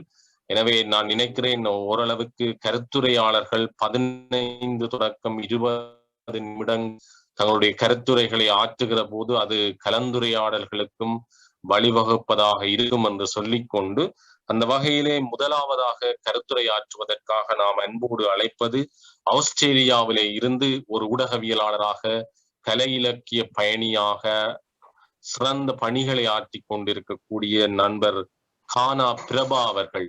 அவர் ஒரு அண்மையிலே கூட குப்ளானை சண்முகன் சார் அவர்களினுடைய பவள விழாவுக்காக அவர் ஒரு காணொளி பதிவை வெளியிட்டிருந்தார். மிகச் சிறப்பாக அது அமைந்திருந்தது. அந்த வகையிலே மிக நீண்ட ஊடக அனுபவத்தையும் கலை இலக்கிய செயற்பாட்டு அனுபவத்தையும் கொண்டிருக்கக்கூடிய நண்பர் கானா பிரபா அவர்கள் இப்பொழுது ஆஸ்திரேலியாவில இருந்து இணைந்து கொள்கிறார். கருத்துரைக்காக அவரை அன்போடு அழைத்து நிற்கின்றோம். அனைவருக்கும் வணக்கம். இங்கே தலைமையேற்றிருக்கின்ற நண்பருக்கும், நிகழ்ச்சியிலே மிக முக்கியமான ஆளுமையாக வீற்றிருக்கின்ற ஓவியர் பரந்தாமன் அவர்களுக்கும் சக நண்பர்கள் அனைவருக்கும் வாழ்த்துக்களையும் நன்றிகளையும் தெரிவித்துக் கொள்கின்றேன். 2 முக்கியமான விஷயங்கள். ஒன்று, நான் ஈழத்தவன். நான் ஈழத்திலிருந்து வரும் பொழுது என்னுடைய உடுப்புகளோடு 2 இளையராஜாவின் பாடல்களும் இருந்தன. ஏனென்றால் எனக்கு யாருமே ஆஸ்திரேலியாவுக்கு நான் வரும் பொழுது துணையாக வரவில்லை. எனக்கு வந்தவர் இளையராஜா. ஆகவே இளையராஜா தான் என்னை போன்று என்னுடைய சக நண்பர்கள் பலருக்கும் கூட இந்த போர்க்கால அனுபவங்களின் வழியாக எத்தனையோ உறவுகளை, சொந்தங்களை, நண்பர்களை தொலைத்திருப்பார்கள். ஆனால் அவர்களுடைய அந்த மிச்சமாக அல்லது அந்த காலத்தினுடைய எச்சமாக விளங்கி இருப்பது இளையராஜாவினுடைய பாடல்கள். இன்று கூட நான் இந்த நிகழ்வுக்காக எதை பேசலாம் என்று நண்பர் முரளிதரிடம் கேட்ட பொழுது அவர் சொன்னார், இந்த நிகழ்ச்சிக்கு பொருத்தமாக இளையராஜாவினுடைய பாடல்களை பற்றியோ எதையாவது நீங்கள் பேசுங்கள் என்று. அப்படி நான் சில குறிப்புகளை எழுதி வைத்திருந்தேன். அவற்றையெல்லாம் நான் ஒரு பக்கம் கடாசி விட்டேன். ஏனென்றால் இவ்வளவு நேரமும் ஓவியர் பரந்தாமன் அவர்கள் கொடுத்திருந்த அந்த விளக்கம், அந்த இந்த கால கடிகாரத்தின் வழியே இளையராஜாவினுடைய அந்த சாதனையை பற்றி சொன்ன பொழுது இரண்டாவது பிரமிப்பை அவர் எழுப்பியிருக்கிறார். ஏனென்றால் அந்த முதல் பிரமிப்பு என்பது அந்த வாத்தியங்களினூடே இளையராஜாவினுடைய அந்த வடிவமத்தை கொடுத்தது. இப்பொழுது இந்த கால கடிகாரம் வழியாக இளையராஜாவினுடைய பன்முகப்பட்ட ஆளுமை திறன், அவருடைய அந்த செயற்பாடு என்பது ஒவ்வொரு கால ஓட்டத்திலும் ஒவ்வொரு தூரம் பரிணமித்து வியாபித்திருக்கின்றது என்பதை மிக அற்புதமாக, என்னை பொறுத்தவரையிலே இதை தாண்டி சிந்திக்கவே முடியாது என்றுதான் சொல்வேன். அவ்வளவுக்கு மிக பிரமாதமாக இருந்தது. அதற்கு உண்மையிலேயே நாங்கள் ரசிகர்களாக நாங்கள் தலை வணங்குகின்றோம். இன்னும் ஒரு மிக முக்கியமான ஒரு விஷயம், அவர் குறிப்பிட்டிருந்தார் இளையராஜா ஒரு புகைப்பட கலைஞர் என்று. இப்படியான கலைஞர்களால் தான் இசையை வெறும் இசையாக மட்டுமல்ல ஒரு காலத்தினுடைய பரிமாணமாக கொடுக்க முடியும். அதைத்தான் இந்த ஓவியர் கூட குறிப்பிட்டிருக்கின்றார், செயற்படுத்தி இருக்கின்றார். ஏனென்றால் எவ்வளவு தூரம் நாங்கள் பாடல்களினால் ஆக்கிரமிக்கப்பட்டிருக்கின்றோம் என்பதை தாண்டி அந்த அடுத்த பக்க சிந்தனை என்பது இப்படியான ஒரு ஆழ்ந்த சிந்தனை ஓட்டத்தின் வழியாகத்தான் பிறக்கும். அங்கே ஒரு விஷயத்தை குறிப்பிட்ட பொழுது ஒரிசா பாடல்களை பற்றியும் ஒரிசாவிலே ஒரிய மொழியிலும் கூட இளையராஜா பாடலை இசையமைத்திருந்தார் என்று குறிப்பிட்டிருந்தார். 2012ஆம் ஆண்டிலே ஒரிய முதல்வர் நவீன் பட்நாயக் வந்து இளையராஜாவை அழைத்து கௌரவித்திருக்கின்றார். அப்பொழுது அந்த நிகழ்வுக்கு சிறப்பு விருந்தினராக போனவர் ஜெயலலிதா. இளையராஜாவுக்கும் ஜெயலலிதாவுக்கும் 10 வருடங்களாக ஒரு சிறு உரசல் இருந்தது. நீங்க நல்லா இருக்கணும் என்ற ஒரு படத்திலே இளையராஜா இசையமைக்க ஏற்பாடாக இருந்தது. ஏனென்றால் அது ஒரு மது ஒழிப்பு சம்பந்தமான ஒரு திரைப்படம். அந்த நிகழ்வினுடைய பூஜைக்கு இளையராஜா வரும் பொழுது ஒரு கசப்பான உணர்வு வந்த பொழுது அந்த நெருடலினால் அவர் அந்த படத்திற்கு இசையமைக்க முடியாமல் போய்விட்டது. ஆனால் இந்த ஒரிசா மண்ணிலே இளையராஜாவுக்கு கொடுத்த கௌரவத்தை பார்த்துவிட்டு இளையராஜாவுக்கு பக்கத்தில் இருந்த 7th சேனல் நாராயணன் ஜெயலலிதா கேட்டாராம், என்ன இளையராஜாவுக்கு இவ்வளவு பிரமிப்பான ஒரு வரவேற்பு இந்த மண்ணிலே இருக்கின்றது என்று பிரமிப்போடு கேட்டுவிட்டு பிறகு இளையராஜாவுடனும் முகமன் விசாரித்தாராம். ஏன் நான் இந்த தகவலை குறிப்பிடுகிறேன் என்றால், நாங்கள் ஈழத்தவர்கள் நாங்கள் மொழியால் ஒன்றுபட்டாலும் தமிழகத்தவர்களோடு ஒன்றுபட்டாலும் பல்வேறு பிரச்சனைகள் சமுதாய சிக்கல்கள் போன்றவற்றினால் வேறுபட்டும் நாங்கள் இருக்கின்றோம்.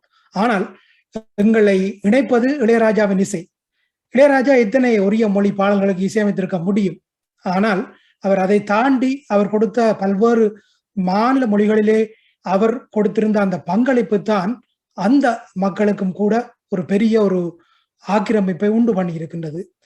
நான் இளையராஜாவினுடைய கால கடிகாரம் என்ற இந்த தலைப்பை பார்த்த பொழுதே இளையராஜாவினுடைய ஒரு பாடல் தான் எனக்கு ஞாபகம் வந்தது. அந்த இரண்டும் ஒன்றோடு ஒன்று சேர்ந்தது என்ற பணக்காரன் பட பாட்டு.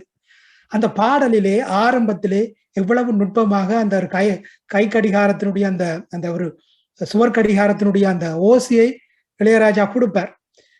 நாங்கள் இப்படி ஒவ்வொரு விஷயத்திலும் இளையராஜாவினுடைய நுட்பத்தை நாங்கள் பேசிக்கொண்டே போகலாம். 2 விதமான பரிமாணம் இருக்கிறது. ஒரு பக்கம் இசைக்கலைஞர்கள், இசையிலே துறை தேர்ந்தவர்கள் இளையராஜாவை பாராட்டுகின்றார்கள். குறிப்பாக பின்னணி இசையை பற்றி எடுத்துக்கொள்வோமே ஆனால், கற்பூர முல்லை திரைப்படத்திலே அவர் கொடுத்திருந்த அந்த ஒரு பின்னணி இசையை சடுதியாக கேட்ட பிரபல கர்நாடக இசை பாடகி பின்னி கிருஷ்ணகுமார், என்னடா இந்த ராகம் மாயா வினோதினி என்ற ராகத்திலே இருக்கிறதே என்று விட்டு படத்தை உட்கார்ந்து பார்த்தாராம். அதிலே பார்த்தால் நாயகியினுடைய பெயர் மாயா வினோதினி.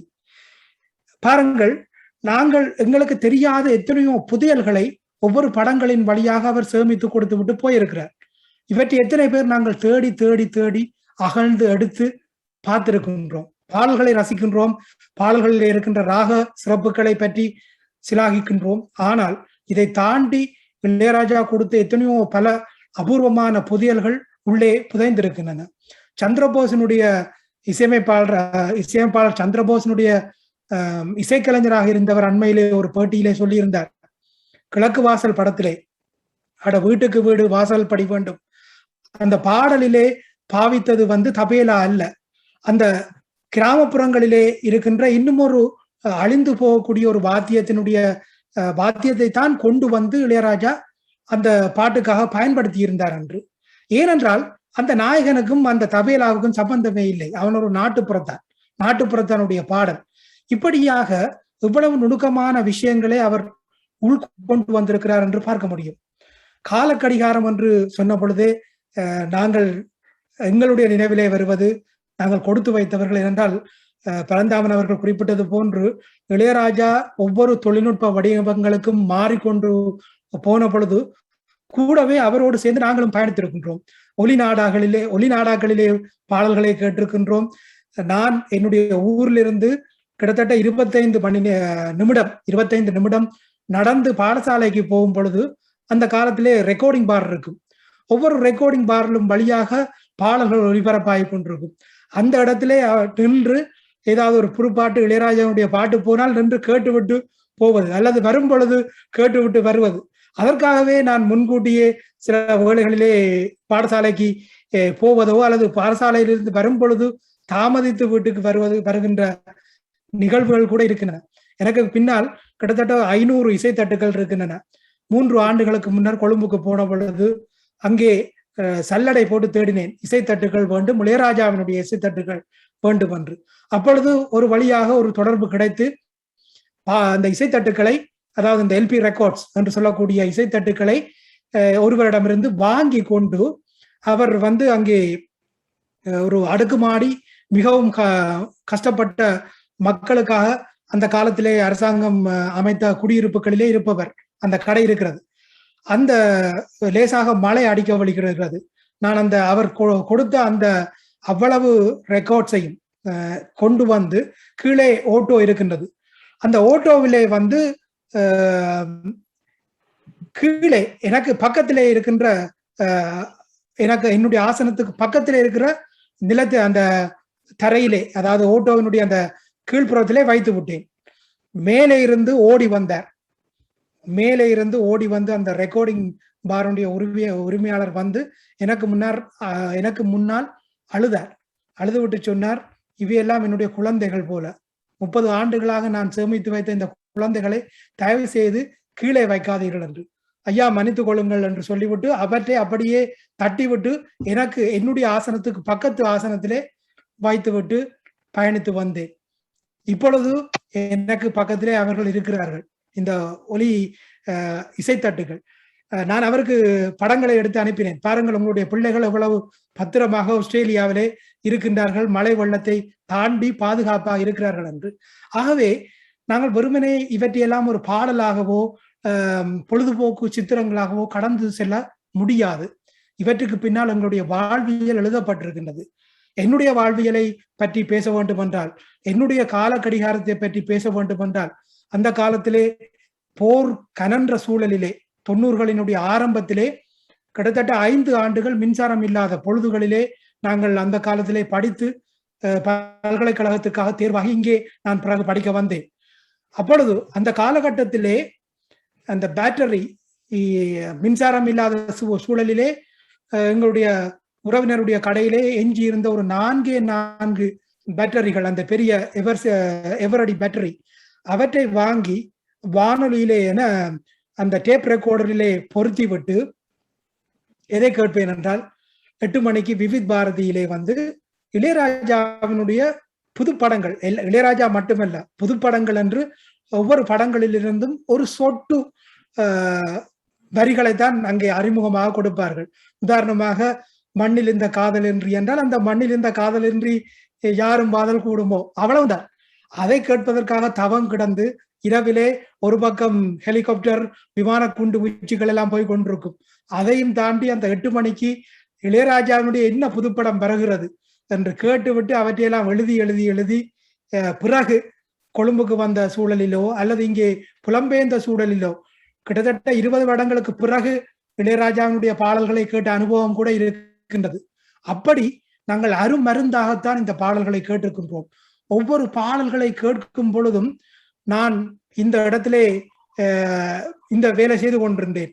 இந்த நாள் இந்த என்னுடைய நண்பன் இறந்தான், அதற்கு இந்த பாட்டு, எல்லாத்துக்குமே இளையராஜாவினுடைய ஒரு பாட்டு இருக்கின்றது. நான் ஒரு நெகிழ்வான ஒரு விஷயத்தை சொல்ல வேண்டும் இந்த வேளையிலே. இந்த இடத்துக்கு அது பொருத்தமாக இருக்குமோ தெரியவில்லை. நான் இந்த இடத்துக்கு ஆஸ்திரேலியாவுக்கு வரும் வரை என்னுடைய அம்மா சோறை ஊட்டுவார் எனக்கு. அப்ப அவ்வளவுக்கு செல்லப்பிள்ளை நான். இந்த நாட்டிலே வந்து நான் தான் உடுப்பு துவைத்து, நான் தான் பள்ளிக்கூடம் போய், நான் தான் வேலை செய்து 4 நாட்கள் இரவு வேலை செய்து விட்டு காலை பல்கலைக்கழகம் போகின்ற சூழல். அப்பொழுது ஒரு நாள் மனம் விட்டு அழுது விட்டு நான் கொண்டு வந்த ஒலிநாடாவிலிருந்து ஒரு பாட்டை போட்டேன். எனக்காகவே போட்ட பாட்டு, இளையராஜா போட்ட பாட்டு மாதிரி இருந்தது. என்னுடைய முதுகை தடவுவது போல, என்னுடைய அம்மா என்னுடைய முதுகை தடவுவது போல அந்த பாட்டு இருந்தது. அந்த பாட்டு வரம் தந்த சாமிக்கு சுகமான லாலி என்று. இப்படி எங்கள் உணர்வுகள் ஒவ்வொன்றிலுமே இளையராஜா இருக்கின்றார்.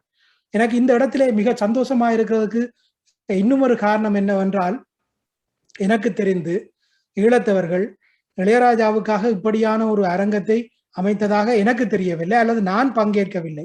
ஆகவே நண்பர்களே, நீங்கள் கொடுத்த இந்த பங்களிப்பு, இந்த செயற்பாடு என்பது உண்மையிலேயே ஒரு பெரிய ஒரு அங்கீகாரமாகத்தான் சொல்வேன். அதே நேரத்திலே ஒரு பொருத்தமான ஒருவர், பரந்தாமன் என்ற அந்த ஆளுமையினுடைய அந்த வெளிப்பாடு என்பது இவ்வளவு தூரம் பரிணமித்திருக்கின்றது என்பதை இவ்வளவு நேரமும் பார்த்து பிரமித்து ரசிக்க முடிந்தது. நான் வேண்டுகோள் விடுக்கின்ற ஒரு விடயம், இதை நாங்கள் இன்னும் பரவலாக வேண்டும். இந்த சுவர் கடிகாரம் ஒரு உயிருள்ள சடப்பொருள். நான் உயிருள்ள என்று சொல்வதற்கு காரணம் சடப்பொருள் என்று சொல்ல விரும்பவில்லை. ஒரு உயிருள்ள கடிகாரமாக உருமாற வேண்டும். அதனுடைய அந்த கடிகாரத்தோடு சேர்த்து ஒரு கையேடு வர வேண்டும். அந்த கையேட்டிலே பரந்தாமன் ஐயா குறிப்பிட்ட ஒவ்வொரு விளக்கங்களும் கொடுக்கப்பட வேண்டும். அது எங்களுடைய இளையராஜாவினுடைய அடுத்த பிறந்த நாளுக்கு முதல் நிகழ்த்தப்பட வேண்டும். இங்கே நண்பர்கள் பலர் இணையம் வழியாக, என்னுடைய நண்பர்கள் பேஸ்புக் வழியாக இந்த நிகழ்வு நடக்கின்றது என்பதை பார்த்துவிட்டு கலந்து கொண்டிருக்கின்ற நண்பர்களும் இருக்கின்றார்கள். அதிலே குறிப்பாக விஸ்வம் நடராஜ் என்கின்ற அன்பர் தேடி தேடி இப்படியான செயற்கரிய காரியங்களை செய்பவர். அண்மையிலே ஒருவர் அந்த குடுகுடுப்பைக்காரர் நாதஸ்வரங்களை, ஒரு நாதஸ்வரத்திலே பாடலை பாடுவதை பார்த்துவிட்டு தேடி பிடித்து அவருக்கு ஒரு வங்கி கணக்கை உருவாக்கி அவருக்கு ஒரு நிரந்தர வருமானத்தை உருவாக்க வேண்டும் என்ற முனைப்போடு இருப்பவர். இப்படியான பலர் இந்த சிந்தனை கொண்டவர்கள் இந்த சிந்தனையை ஒரு செயல் வடிவிலே கொண்டு வர வேண்டும். அதுதான் எங்கள் பரந்தாமன் ஐயாவுக்கு நாங்கள் கொடுக்கின்ற ஒரு அங்கீகாரமாகவும் இளையராஜாவுக்கு நாங்கள் கொடுக்கின்ற ஒரு பெரிய நன்றி கடனாகவும் இருக்கும் என்று சொல்லிக்கொண்டு இந்த வாய்ப்பை வழங்கிய உங்கள் அனைவருக்கும் எனது நன்றிகளை தெரிவித்துக் கொள்கின்றேன். நன்றி. மதிப்பார்ந்த கானா பிரபா அவர்கள் மிக அற்புதமான முறையிலே, நான் நினைக்கிறேன் இளையராஜாவினுடைய பலம் என்பதே இதுதான். இப்படியான தீவிர ரசிகர்கள் இருக்கிற வரை இளையராஜா என்பவர் தலைமுறைகளை தாண்டி வாழுவார் என்ற நம்பிக்கை எங்களுக்கு இருக்கிறது. அதற்கு இப்படியான இந்த ரசிகர்களே சாட்சிகளாக இருக்கிறார்கள். ஒரு ஈழத்தமிழராக அந்த காலகட்டத்தினுடைய அனுபவங்களையும் சுமந்து கொண்டு இளையராஜா என்ற அந்த இசை தருகிற அனுபவங்களை தன்னுடைய வாழ்வியல் அனுபவங்களுக்குள் இணைத்து கொண்டு நண்பர் கானா பிரபா அவர்கள் மிகச் சிறப்பாக இங்கே வெளிப்படுத்தி இருக்கிறார். அவர் சில அறிவுறுத்தல் அல்லது சில வேண்டுகோள்களை கூட இங்கே முன்வைத்திருக்கிறார். பரந்தாமன் ஐயா அவர்களுக்கான சில வேண்டுகைகளாகவும் இளையராஜாவை அடுத்த கட்டத்துக்கு நாங்கள் இந்த அனுபவங்களை கொண்டு செல்வதற்கான வேண்டுகையாகவும் அவை அமைந்திருக்கின்றன.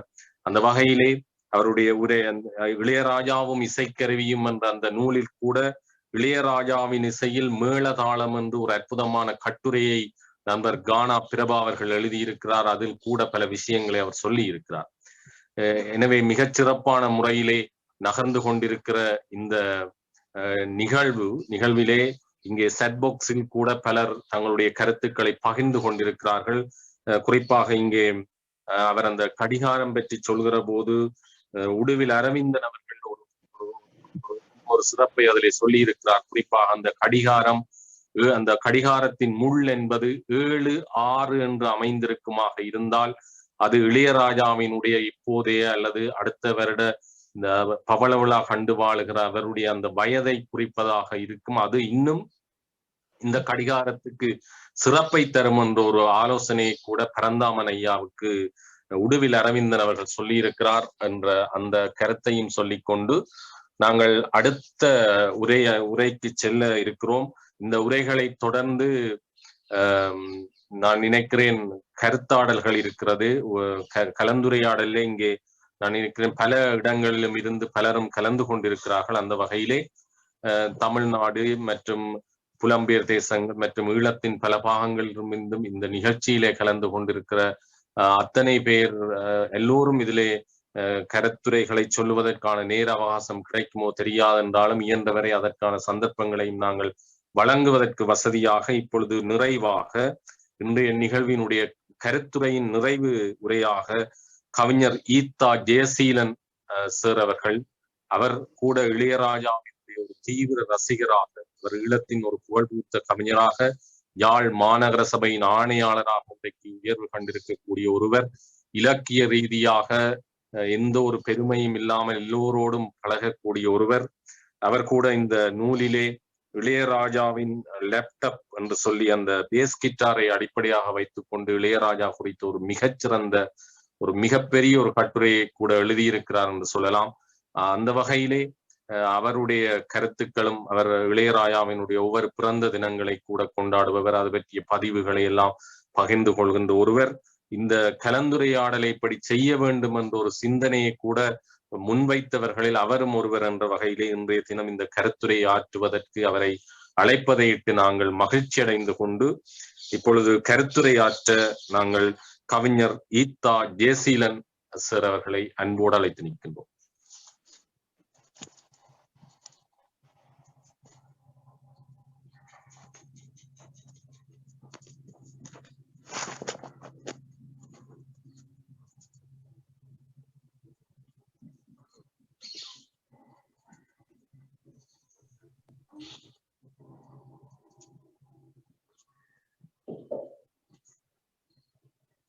ஜெயசீலன் சார் இல்லையோ?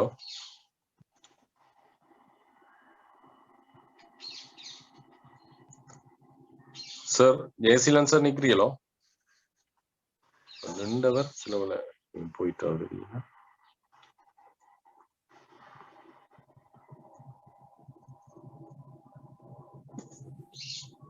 ஆடியோ கனெக்ட் பண்றேன். ஓம் கனெக்டிங் ஆடியோன்னு வருது.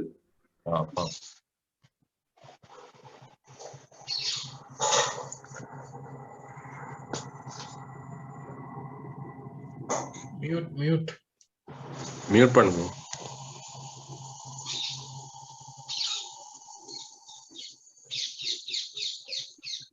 ஜெயசீலன் அன்மியூட்.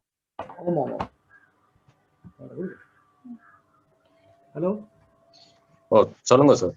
ஆமாம், நான் சின்ன ஒரு தொழில்நுட்ப கூடுதலாக போச்சு. ஓகே. நீங்கள் இப்ப அங்க என்ன கட்டத்துல இருக்கிறீங்க? நான் இடையில ஒரு 10 நிமிஷம் உங்களோட உரை சார், நீங்கள் ஏழுமா இல்ல கொஞ்சம்? நான் இப்ப சொல்றேன், நான் சுருக்கமா சொல்றேன், பிறகு கலந்துரையாடல கலைப்போம். அனைவருக்கும் அன்பான வணக்கம். உண்மையிலே இந்த நிகழ்விலே கலந்து கொள்வதையிட்டு மிகுந்த மகிழ்ச்சி அடைகிறேன். முக்கியமாக ஆர்வம் குழுமத்தினருடைய இந்த ஒரு ஏற்பாட்டிலே இந்த நிகழ்வு இங்கே நடைபெறுகிறது. இறையின் கடிகாரமும் இசையின் அடிநாதமும் என்ற ஒரு அருமையான தலைப்பிலே நாங்கள் இந்த நிகழ்வை மிகவும் சிறப்பாக பார்க்கக்கூடிய இருந்தது. உண்மையிலே ஓவியர் கே பரந்தாமன் அவர்களுடைய அறிமுகம் மிக அண்மையிலே தான் எங்களுக்கு ஏற்பட்டது. அதுக்கு முக்கிய காரணம் எங்களுடைய ஈசு முரளிதரன் அவர்களுடைய முயற்சியாலே இந்த இளையராஜாவும் இசைக்கருவிகளும் என்ற அந்த நூல் வந்தபோது அந்த அட்டைப்படத்தை அந்த நூலுக்கு உயிர் கொடுத்தது என்பது எங்களுடைய பரந்தாமன் ஐயா அவருடைய அந்த அட்டைப்படம் என்பது எவரும் மறக்க முடியாத உண்மை. மிகவும் உயிர் துடிப்போடு, மிகவும் அழகோடு, மிகவும் ஒரு அர்த்த புஷ்டியான ஒரு அட்டைப்படம் எங்கள் எல்லோருடைய மனதையும் கொள்ளை கொண்டது என்றால் மிக இல்லை. அதற்கு மேலதிகமாக இன்று இங்கே ஐயா அவர்களுடைய அந்த கடிகாரம், ஒரு கால கடிகாரம் அல்லது இசையின் கடிகாரம், இசை ஞானியினுடைய வாழ்க்கையை குறிக்கின்ற அந்த கடிகாரமாக அவருடைய அந்த அந்த அதற்குரிய விளக்கம் எங்களுடைய வேல்நந்தன் சொன்னது போல நாங்கள் கூட இந்த இந்த இந்த இந்த கோணத்திலே பார்க்காத பல விடயங்கள் இளையராஜாவினுடைய வாழ்க்கையிலே இல்லாட்டி அவருடைய வரலாற்றிலே சொல்லப்பட்ட பல விடயங்களுக்கு ஒரு அர்த்தம் காண கற்பிப்பதாக அர்த்தம் கற்பிப்பதாக ஒவ்வொரு இலக்கங்களை வைத்துக்கொண்டு அவர் அந்த மிக நுட்பமாக அவர் அதை செய்திருக்கிறார். உண்மையிலே அவருக்கு எங்களுடைய மனமார்ந்த பாராட்டுகள். எங்க ஐயா இங்கே இணைப்பிலே இருக்கின்றார். அவருக்கு எங்களுடைய ஈழத்திலே இருந்து இருக்கின்ற இசைஞானி ரசிகர்கள் அல்லது ஒரு ஓவிய ரசிகர்கள் என்ற அடிப்படையிலே அவருக்கு எங்களுடைய மனமார்ந்த பாராட்டுகளை தெரிவிப்பதிலே இந்த நேரத்திலே மிகுந்த மகிழ்ச்சி அடைகிறேன். உண்மையிலே இசைஞானி இளையராஜாவினுடைய இசையினுடைய பெருமை இவ்வாறு அவருடைய இசை கொண்டாடப்படுவதற்கு பல காரணங்கள் இருக்கின்றன. உண்மையிலே இளையராஜாக்கு முன்னர் இளையராஜாவுக்கு பின்னரும் பல இசையமைப்பாளர்கள் தோன்றியிருக்கிறார்கள். என்றாலும் இவ்வாறு அவருடைய இசை என்பதை தாண்டி அவர் எங்களோடு வாழ்வோடு எங்களுடைய வாழ்க்கையினுடைய ஒவ்வொரு கட்டங்களோடு இணைந்திருக்கிறார். அவர் வெறும் இசையினாலே மட்டும் நம்மை கவரவில்லை. எங்களுடைய வாழ்க்கையினுடைய பாலியங்கள், எங்களுடைய கடந்த காலங்களை, முக்கியமாக நாங்கள் குறிப்பாக எங்களை பற்றி சொல்லுவதென்றால் நாங்கள் ஒரு 40 அதாவது கிட்டத்தட்ட 50 தொட்டு கொண்டிருப்பவர்கள்.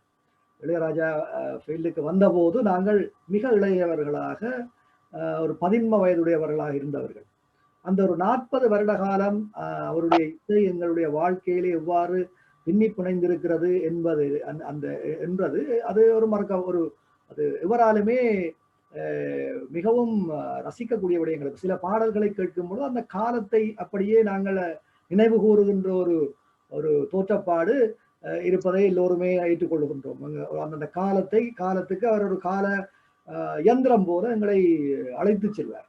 சில நீண்ட காலத்துக்கு பிறகு கேட்காத ஒரு பாடலை இன்று ஏதோ ஒரு விதத்திலே கேட்கும் போது அந்த பாடலை நாங்கள் முதல் முறையாக அல்லது ஆரம்பத்திலே நாங்கள் கேட்ட போது இருந்த சூழலுக்கு நாங்கள் செல்வதை நாங்கள் இன்றும் மனப்பூர்வமாக உணர்கின்றோம். இது ஏனைய அமைப்பாளர்களிடமிருந்து பெரிதாக நான் கண்டுகொள்ளவில்லை என்பது யதார்த்தம். என்றால் அதனுடைய காலம் சில நேரம் அது நாங்கள் இளையவர்களாக அந்த இசையை கேட்ட காலம், அது எங்களோடு வாழ்க்கையோடு பிணைந்த காலம். இங்கே கானாபிரபா சொன்னது போல யுத்தம் குறிப்பாக ஈழத்திலே இந்த 90களிலே மிகவும் நெருக்கடியான காலத்திலே எங்களுக்கு இந்த பாடல்களை கேட்பதை விட வேறு மார்க்கம் இல்லை. இன்று கூட நாங்கள் ஞாபகத்துக்கு வருகிறது, நாங்கள் இந்த மின்சாரம் முழுமையாக தடைப்பட்டிருந்த ஒரு 5-6 வருடங்களிலே இந்த மோட்டார் சைக்கிள், அதாவது சைக்கிள் டைனமோவில் அதை சுழற்றி இந்த பாடல்களை கேட்ட அனுபவங்கள் இன்று இருக்கிறது. அது ஒரு உயிரோடு கலந்த விடயமாக இருக்கிறது. இப்ப நான் இந்த இளையராஜா இன்று இவ்வாறு ரசிக்கப்படுகின்றார் என்பதை தாண்டி போற்றப்படுகிறார் என்பதற்குரிய காரணம் வெறும் இசை மட்டுமல்ல. இதான் நான் நினைக்கின்ற அந்த விடயத்தை அடிப்படையாக கொண்டுதான் எங்களுடைய பரந்தாமன் ஐயா அவர்களும் ஒரு வெறும் இசை என்பதை தாண்டி அவருடைய வாழ்க்கை, அவருடைய ஒவ்வொரு கட்டங்கள், அவருடைய வாழ்க்கை கட்டங்கள் ஒவ்வொன்றும் எங்களுடைய எல்லோருடைய மனதையும் கவர்கிறது என்ற அடிப்படையில தான் அவர் அந்த விடயத்தை இவ்வாறு பதிவு செய்திருக்கிறார் என்று நான் நினைக்கின்றேன். உண்மையிலே அவர் அந்த அன்னக்கிளி என்பதை எவ்வாறு அந்த 2 முட்களிலே கொண்டு நினைத்தார் என்பது ஒரு மிகுந்த ஒரு சிறப்பான ஒரு கற்பனை, உண்மையிலே ஒரு மிகச்சிறந்த கற்பனை என்றுதான் நான் பார்க்கின்றேன். இன்றைய காலம் இப்ப உண்மையிலே ஒரு இசைக்கலைஞனுடைய வாழ்க்கை என்பது அது காலம் கடந்ததான். அவருடைய காலத்துக்கு பின்னும் அவருடைய இசை இன்னும் பல நூற்றாண்டுகளுக்கு இருக்க போகிறது என்பதற்கு ஒரு எடுத்துக்காட்டாகவும், அதை தாண்டி அவருடைய இசையை தவிர அவருடைய ஒவ்வொரு வாழ்க்கையினோட விடயங்களும் ஒரு பேசுபொருளாக இருக்கிறது என்பதற்கு ஒரு எடுத்துக்காட்டாக ஒன்று ஐயாவுடைய படைப்புகள் இருக்கிறது.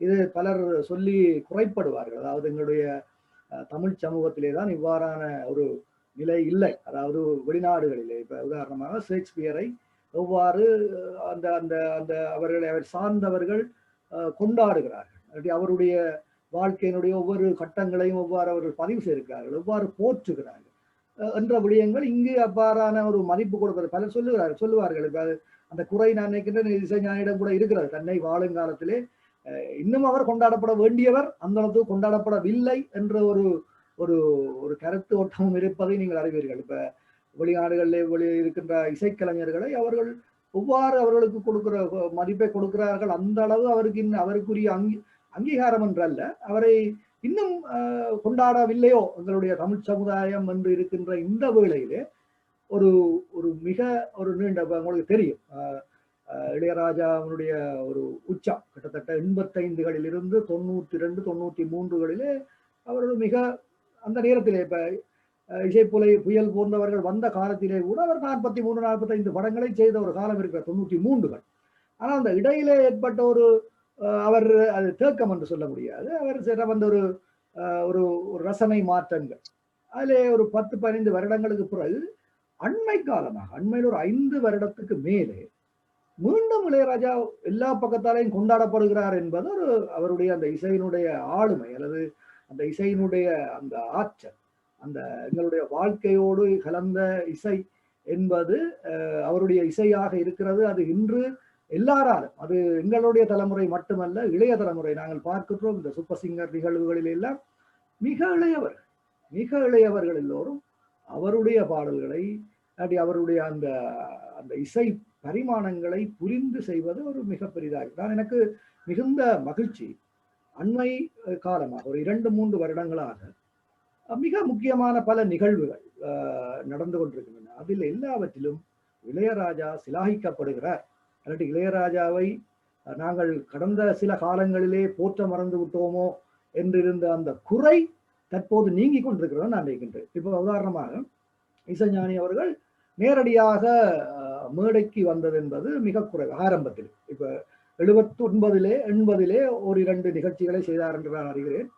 பிறகு 85 ஒரு பிரபலமான நிகழ்ச்சி ஒன்றை கங்கை அமரன் அவரோடு சேர்ந்து செய்திருந்தார்.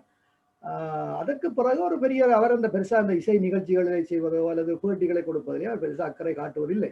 அவரும் மிகுந்த ஒரு பிஸியாக இருந்தார். மிகவும் இந்த தொடர்ந்து பணியில ஈடுபட்டதாலே ஒரு 20 வருடங்களுக்கு கிட்ட அவர் பெருசா அந்த இப்படியான பொது வழிக்கு வருவது குறைவு. 2005 இந்த இளையராஜா அன்றும் இன்றும் என்றும் என்ற ஒரு நிகழ்விலே கலந்து கொண்டதற்கு பிறகு கிட்டத்தட்ட ஒரு 15-20 நிகழ்வுகள் உலகம் முழுவதும் அவருடைய இசை நிகழ்ச்சி நடந்திருக்கின்றன. அந்த காலங்களுக்கு பிறகு அவருடைய ஒரு 20-30 வருடத்துக்கு முந்தைய பாடல்கள் இன்று கொண்டாடப்பட துவங்கி இருப்பது ஒரு மிகவும் வரவேற்கக்கூடிய விடயம். ஒரு 5 விடயங்களை சொல்லி நான் என்னுடைய இந்த கருத்துரையை முடிக்கின்றேன். இந்த கடந்த ஒரு 3-4 வருடங்களிலே இளையராஜா மீள நினைவு கூறப்பட்டு மிகவும் அதிகமாக நினைவு கூறப்பட்டு கொண்டிருக்கிறார். சில நேரம் தற்போதைய இசையின் வறட்சி அல்லது இசையின் இருக்கின்ற தற்போதைய சினிமா பாடல்களில் இருக்கின்ற ஒரு போதாமை காரணமாக இருக்கலாம். அவருடைய ஒரு 30-40 வருடங்களுக்கு முந்தி இருந்த இசை இன்றும் எங்களுடைய இசை தாகத்தை தணித்து கொண்டிருக்கிறது. அந்த ஒரு மீள் அங்கீகாரம் படுத்துகின்ற அல்லது மீள அவரை போற்றுகின்ற ஒரு நிலை இன்று ஒரு 4-5 வருடங்களாக வந்திருப்பது மிக முக்கியமானது. அதிலே 4 விடயங்களை சொல்லுகிறேன். ஒன்று, பரந்தாமன் ஐயா அவர்கள் இந்த இவ்வாறு ஒரு தன்னுடைய ஓவியத்தினூடாக இளையராஜாவினுடைய பரிமாணங்களை சொல்ல துவங்கி இருப்பது ஒரு மிக முக்கியமான விடயமாக பார்க்கின்றேன். இரண்டாவது, நீங்கள் அறிந்திருப்பீர்கள், டெஸ்லா கணேஷ் என்று ஒரு மிக ஒரு சிறந்த ஒரு இசை ரசிகர். அவர் அடிப்படையில் இசை ரசிகர். அவர் இந்த இளையராஜாவினுடைய இசை பரிமாணங்களை மிக நுட்பமாக ஆராய்ந்து தொடர்ச்சியாக வீடியோக்களை வெளியிட்டு வருகிறார். அவர் சொல்லுகிறார், இசைஞானி இளையராஜா தான் பிரபஞ்சத்தினுடைய இசை மையம் என்று சொல்லுகின்ற ஒரு ஒரு வேர்ட், பிரபஞ்ச இசை மையம் என்று சொல்லி அவர் இசைஞானியை போற்றுகின்ற ஒரு ஒரு விஷயத்தை துவக்கி இருக்கின்றார். அவர் கடந்த ஒரு 3-4 வருடங்களாக மிகவும் ஆழமாக ஒவ்வொரு பாடல்களில் இருக்கின்ற இசை நுட்பங்கள், அதில் எவ்வாறான சர்வதேச தரம் மிகுந்த இசை கோர்வைகளை அவர் சேர்க்கிறார் போன்ற விடயங்களை சொல்லியிருக்கின்றார். இதே போல அண்மையிலே நீங்கள் பார்த்திருக்க முடியும், திருமதி சுபஸ்ரீ தணிகாசலம் அவர்களுடைய இந்த QFR என்ற குவாரண்டைன் ஃபார் ரியாலிட்டி என்ற ஒரு ஷோ தொடர்ந்து மிக பிரபலமாக வந்து கொண்டிருக்கிறது. கிட்டத்தட்ட அண்மையிலே கூட 337வது ஒரு பதிவை நான் பார்த்தேன். அந்த பதிவிலே அவர்களுடைய அந்த ஷோவிலே கிட்டத்தட்ட 80-90 விதமான பாடல்கள் இளையராஜாவினுடைய பாடல்களாக இருக்கின்றன. அவர் அந்த நேரங்களிலே அந்த பாடல்களே இருந்த அம்சங்களை அவர்கள் சிலாகிப்பதை நாங்கள் பார்க்கிறோம், ரசிக்கின்றோம். அது எவ்வளவு விடயங்களை நாங்கள் அறியாத அந்த ஒரு காலங்களில் ஒரு பாடல்களில் இருந்த அறியாத விடயங்களை நாங்கள் இன்று மீட்டி பார்க்கக்கூடிய ஒரு வசதி இருக்கிறது. அதே போல ஆலங்குடி வெள்ளச்சாமி என்பவருடைய அண்மை கால பல பதிவுகளும் இளையராஜாவினுடைய இசையினுடைய அறியாத பல பக்கங்களை சொல்லுவதாக இருக்கின்றன. அதே போல நான் அண்மையிலே இந்த மெகா மெலடிஸ் சொல்லி ஒரு ஃபேஸ்புக் பேஜிலே கிட்டத்தட்ட ஒரு 300க்கும் மேற்பட்ட இசை நிகழ்ச்சிகள் தொடர்ச்சியாக வந்து கொண்டிருக்கின்றன. இதெல்லாம் இந்தியாவிலிருந்து தான் வருகின்றது, தமிழ்நாட்டிலிருந்து. அங்கே வருகின்ற பாடல்களிலும் ஒரு 80-90% பாடல்கள் இளையராஜாவுடைய மிகவும் பிரபலமான பாடல்களை அவர்கள் மீளுருவாக்கம் செய்து பாடுகிறார். இப்ப நான் சொல்ல வந்தது என்னவென்றால், இன்று மீண்டும் ஒரு இளையராஜாவினுடைய பெருமையை தமிழர்கள், அது குறிப்பாக உலகெங்கும் வாழ்கின்ற தமிழர்கள் உணர்கிறார்கள். ஏனென்றால் நான் சொன்னேன், அந்த QFR என்ற அந்த நிகழ்ச்சியிலே, எங்களுடைய சுபஸ்ரீ தணிகாசலம் அவர்களுடைய அந்த நிகழ்ச்சியிலே பங்கு பெற்றுபவர்கள் முழு பேருமே இளைஞர்கள், மிக இளையவர்கள். அதுவும் உலகம் முழுவதும் அமெரிக்கா, ஆஸ்திரேலியா போன்ற நாடுகளிலே இருக்கின்ற இளைஞர்கள் இளையராஜாவுடைய அநேகமாக எல்லோருடைய இணைய இசையமைப்பாளர்களுடைய பாடல்களை பாடுகிறார்கள். ஆனால் அநேகமான மிக முக்கியமான பாடல்களை அவர்கள் மீளுருவாக்கம் செய்து பாடுவதும் அந்த நுட்பங்களை அவர்கள் அதிலே இருக்கின்ற ஒரு இன்று இந்த தொழில்நுட்ப வளர்ச்சிகள் மிகவும் சிறப்பாக வந்திருந்த வேளையில இன்டர்நெட்ல அல்லது கூகுள்ல நாங்கள் எல்லாத்தையுமே பெற்றுக்கொள்ளக்கூடிய ஒரு காலம் இல்லாத ஒரு 30-40 வருடங்களுக்கு முன்னர் எவ்வாறு இசைஞானி இவ்வாறான மிக உலகம் தழுவிய நுட்பங்களை எல்லாம் தன்னுடைய இசையிலே சேர்த்தார் என்ற அந்த விஷயங்களை அவர்கள் இன்று இலாகிப்பது, அவரை நாங்கள் அவருடைய வாழும் காலத்திலே நாங்கள் கொண்டாட துவங்கி விட்டோம் என்பதற்கு ஒரு சான்றாக இருக்கிறது. எனவே அந்த வழியிலே எங்களுடைய திரு பரந்தாமன் ஐயா அவர்கள் ஓவியத்தினூடாக இசைஞானியை கொண்டாடி கொண்டிருக்கின்றார். அவரை வாழ்த்துகிறோம். இதுதான் என்னுடைய இந்த கருத்துரையாக அமைகிறது. இயலுமாயின் எங்களுடைய கலந்துரையாடலில் நான் பங்கு பெற்றுகிறேன். நன்றி ஈத்தா ஜேசிலன் சார் அவர்களே. உண்மையில் அவர் அந்த இளையராஜா குறித்த அந்த காலத்தில் இருந்து இந்த காலம் வரை இளையராஜாவை ஒரு பார்வையாக பார்த்து அதிலே ஏற்பட்டிருக்கக்கூடிய வளர்ச்சி நிலைகள், தளர்ச்சி நிலைகளுக்கும் அப்பால் காலத்தை வென்று வாழுகிற ஒரு பிரபஞ்சத்தின் இசை மையமாக இளையராஜா இருக்கின்ற தன்மைகள், அவரை கொண்டாடுவோர் குறித்து அவர் அறிந்து வைத்திருக்கிற தகவல்கள் குறித்த பகிர்வுகள் என்று மிக பயனுள்ள வகையில், அதேவேளை ஓவியர் பரந்தாமன் அவர்களுடைய இந்த முயற்சியையும் அவர் வாழ்த்தி பல்வேறு விஷயங்களை இங்கே எங்களுக்காக பகிர்ந்திருக்கின்றார்.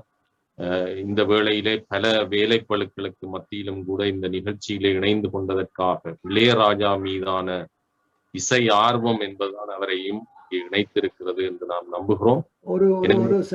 ஒரு செய்தியை நான் தவற விட்டு விட்டேன். இங்கே ஈசு முரளிதரன் அவர்கள் இந்த முயற்சியை எடுத்தார். அவரை இந்த இடத்திலே நான் வாழ்த்த வேண்டும். என்றால் அந்த எங்களுடைய இசை ஞானி இளையராஜாவும் அவருடைய இசைக்கருவி என்ற புத்தகம் அவருடைய முயற்சியாலே தான் வந்தது. அவருடைய அந்த முயற்சியை நான் இந்த இடத்திலே பாராட்டுகிறேன். ஜீவநதி அந்த புத்தகத்தை வெளியிட்டது, அவர்களை பாராட்டுகின்றேன்.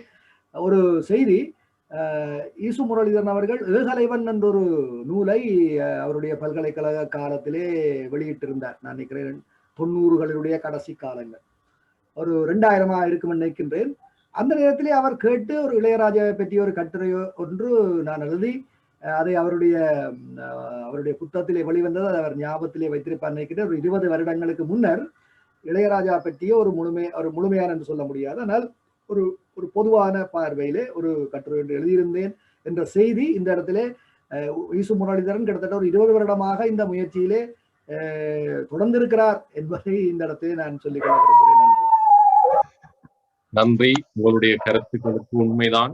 இந்த நிகழ்ச்சியை கூட நாங்கள் நிகழ்த்தி கொண்டிருந்தாலும் இதற்கு பின்புலமாக இருந்து இப்படி ஒரு சிந்தனையை விதைத்து இதனை இப்படி ஒரு நிகழ்ச்சியாக உருவாக்குவதற்கு பின்னணியாக இருப்பவர், அல்லது இளையராஜா பற்றிய சிந்தனைகளை இந்த மண்ணிலே மீளுருவாக்கம் செய்வதிலே முன்னணியாக இருப்பவர் என்று கூட சொல்லக்கூடிய நண்பர் ஈசு முரளிதரன் அவர்கள் இந்த கருத்துரைகளினுடைய நிறைவிலே நான் இப்பொழுது கலந்துரையாடலை ஆரம்பிப்பதற்கு முன் இந்த நிகழ்வின் ஒரு பிதாமகர் என்ற வகையிலே அவருடைய நூலும் அந்த நூல் ஏற்படுத்தி இருக்கிற அதிர்வுகளும் அந்த நூலுக்கு பின்னணியாக அமைந்த ஓவியமும் அந்த ஓவியர் தருகிற அனுபவங்களும் என்று விரிந்து கொண்டிருக்கிற இந்த நிகழ்ச்சியை பொறுத்தவரை அவருடைய பங்களிப்பு மகத்தானது. அந்த வகையிலே நான் நினைக்கிறேன் அவருடைய ஒரு உரை என்பது சில வேளைகளில் ஒரு நன்றியுரையோடு கூடிய உரையாகவும் அமையக்கூடும். அந்த வகையிலே இப்பொழுது பல்துறை சார்ந்த ஆற்றல் மிக்க ஒரு படைப்பாளியாக மத்தியிலே வாழ்ந்து கொண்டிருக்கக்கூடியவர். இந்த நூலில் மட்டுமல்ல, அவருடைய நல தமயந்தி என்ற நூலினுடைய முகப்பு ஓவியம் கூட தமிழ்நாட்டின் புகழ்பூத்த ஓவியர்களாலே கீறப்பட்டிருக்கிறது. அந்த வகையிலே தமிழ்நாட்டு ஓவியர்கள், கலைஞர்கள், கவிஞர்களுக்கும் எங்கள் நாட்டவர்களுக்குமான ஒரு தொடர்பை ஏற்படுத்துவதிலே கூட அவருடைய பங்களிப்புகள் முக்கியமாக இருந்திருக்கின்றன. எனவே இந்த நேரத்தில் அவரை நாங்கள் அன்போடு அழைத்து நிற்கிறோம். அவருடைய கருத்துக்களை சொல்வதற்காக இப்பொழுது நண்பர் ஈசு முரளிதரன் அவர்கள் இணைந்து கொள்கின்றார். அனைவருக்கும் வணக்கம். ஒரே சிறகின பறவைகள் ஒன்று கூடி பறப்பது போல இசைஞானி இளையராஜா என்ற ஒருமை புள்ளியிலே நாங்கள் அனைவரும் நட்போடு கலந்திருக்கின்றோம். கடவுளின் வாசனையான இந்த இசையை, இளையராஜா ஐயாருடைய இசையை கடிகாரத்திலே வடிவமைத்த, கடவுளின் வாசனையான அந்த உயர்ந்த இசையை கடிகாரத்திலே வடிவமைத்த பரந்தாமன் ஐயா அவர்களுக்கு வாழ்த்துக்கள் கூறுகின்றேன். முடிவிலி வடிவ முகிலம் என்று நான் இந்த நூலினுடைய சமர்ப்பணத்திலே தெரிவித்திருந்தேன். ஒவ்வொரு மிருகங்களும் முடிவிலி வடிவங்களை கொண்டிருக்கின்றன. அத்தகைய வடிவமாகத்தான் இசைஞானி அவர்களுடைய இசையை நான் தரிசிக்கின்றேன். அவருடைய இசை குறித்து அற்புதமான பதிவுகளை வெளியிட்ட நண்பர் கானா பிரபா அவர்களுக்கும் அண்ணன் ஈதா ஜெயசீலன் அவர்களுக்கும் என்னுடைய நன்றியும் மகிழ்ச்சியும் வெளிப்படுத்திக் கொள்கிறேன். இந்த இடத்திலே உடியில் அரவிந்தன் அவர்கள் முன்வைத்த ஒரு கருத்தை பரந்தாமன் ஐயாவுக்கு தெளிவுபடுத்த விரும்புகிறேன். அதாவது அவர் என்ன சொன்னார் என்றால், அந்த 7-6 என்ற இடத்தில் அது அமைந்திருக்க வேண்டும் என்று சொன்ன காரணம் 1976 அது வெளிவந்ததால் அவ்வாறு இருந்தால் பொருத்தம் என்பதை அவர் வெளிப்படுத்தியிருந்தார். இந்த நிகழ்வை முன்னெடுக்கின்ற ஆர்வம் குழுமத்தை சார்ந்த நண்பன் தான் அஜந்தகுமாருக்கும் என்னுடைய நன்றியை கூறிக்கொள்கிறேன். இது இந்நிகழ்வை எப்படியாவது சரியாக செய்ய வேண்டும் என்ற போது அவர்களுக்கு கை கொடுத்திருந்தார். இந்த அழைப்புதலை வடிவமைப்பதிலே ஜீவனதியினுடைய பிரதம ஆசிரியர் பரணிதரன் உதவி இருந்தார். எப்பொழுதும் ஜீவனதி இத்தகைய நிகழ்வுகள் எல்லாம் எங்களுக்கு தோள் கொடுக்கின்றது. இந்த நிகழ்விலே பங்கு பெற்றிருக்கிற அனைவருக்கும் என்னுடைய நண்பர் வேலுநந்தன் அவர்களுக்கு நன்றியை கூறி என்னுடைய உரையை நிறைவு செய்கிறேன். நன்றி. உண்மையில் இத்தகைய ஒரு முயற்சிக்கு பின்புலமாக இருந்தவர். அவர் அதிகம் பேச மாட்டார், ஆனால் நிறைய செயற்பாடு மிக்க ஒருவர். தற்புதுமையான செயற்பாடுகளை செய்வதிலே முன்னணியாக இருக்கின்ற ஒருவர். தனக்கென ஒரு தனித்துவமான மொழியின் சொந்தக்காரராக கூட நாங்கள் அவரை கொள்ள முடியும். அந்த வகையிலே அவருடைய இந்த உரைக்கும் இந்த சிந்தனைகளுக்கும் நன்றியை தெரிவித்துக் கொண்டு, இப்பொழுது இது கலந்துரையாடலுக்கான நேரம். நான் நினைக்கிறேன் இந்த அரங்கிலே பலர் இருக்கிறார்கள். வளமையாக நாங்கள் கலந்துரையாடல் நேரத்திலே நீங்கள் கலந்துரையாட விரும்புவர்கள் உங்கள் கைகளை உயர்த்துங்கள், உங்களுக்கு வாய்ப்பு தரலாம் என்று சொல்லுகின்ற முறை இருக்கிறது. ஆனால் இங்கே நீங்களாகவே உங்களுக்கான அந்த ஒலித்தடங்களை எடுத்துவிட்டு பேசுவதற்கான வாய்ப்பும் இருக்கிறது. இங்கே நான் நினைக்கிறேன் சில தமிழ்நாட்டு அன்பர்களும் இந்த அரங்கிலே இருக்கக்கூடும். எனவே அவர்களுக்குமாக நாங்கள் அந்த சந்தர்ப்பத்தை வழங்கி இருக்கிறோம். அந்த வரிசையிலே இப்பொழுது இந்த கலந்துரையாடலை ஆரம்பித்து வைப்பதற்காக நாம் அன்போடு அழைத்து நிற்பது யாழ்ப்பாண பல்கலைக்கழகத்தினுடைய சமூகவியல் துறை விரிவுரையாளராக, ஒரு படைப்பாளியாக, இந்த இளையராஜாவும் இசைக்கருவியும் என்ற இந்த நூல் குறித்த ஒரு சிறப்பான ரசனை குறிப்பை தந்தவருமாக விளங்குகின்ற ராஜேஷ் கண்ணன் சார் அவர்களை அழைத்து நிற்கிறோம். அதனைத் தொடர்ந்து இந்த கலந்துரையாடலில் இணைந்து கொள்பவர்கள் இணைந்து கொள்ள முடியும். அதே போல பரந்தாமன் ஐயா அவர்களும் ஏதாவது கருத்துக்கள் சொல்வதென்றால் அல்லது அவரிடம் கேள்விகளை கேட்பதென்றால் கூட நீங்கள் இந்த கலந்துரையாடலை அதற்கும் பயன்படுத்தி கொள்ள முடியும் என்று கேட்டுக்கொண்டு இப்பொழுது ராஜேஷ் கண்ணன் சார் அவர்களை அன்போடு அழைத்து நிற்கின்றது.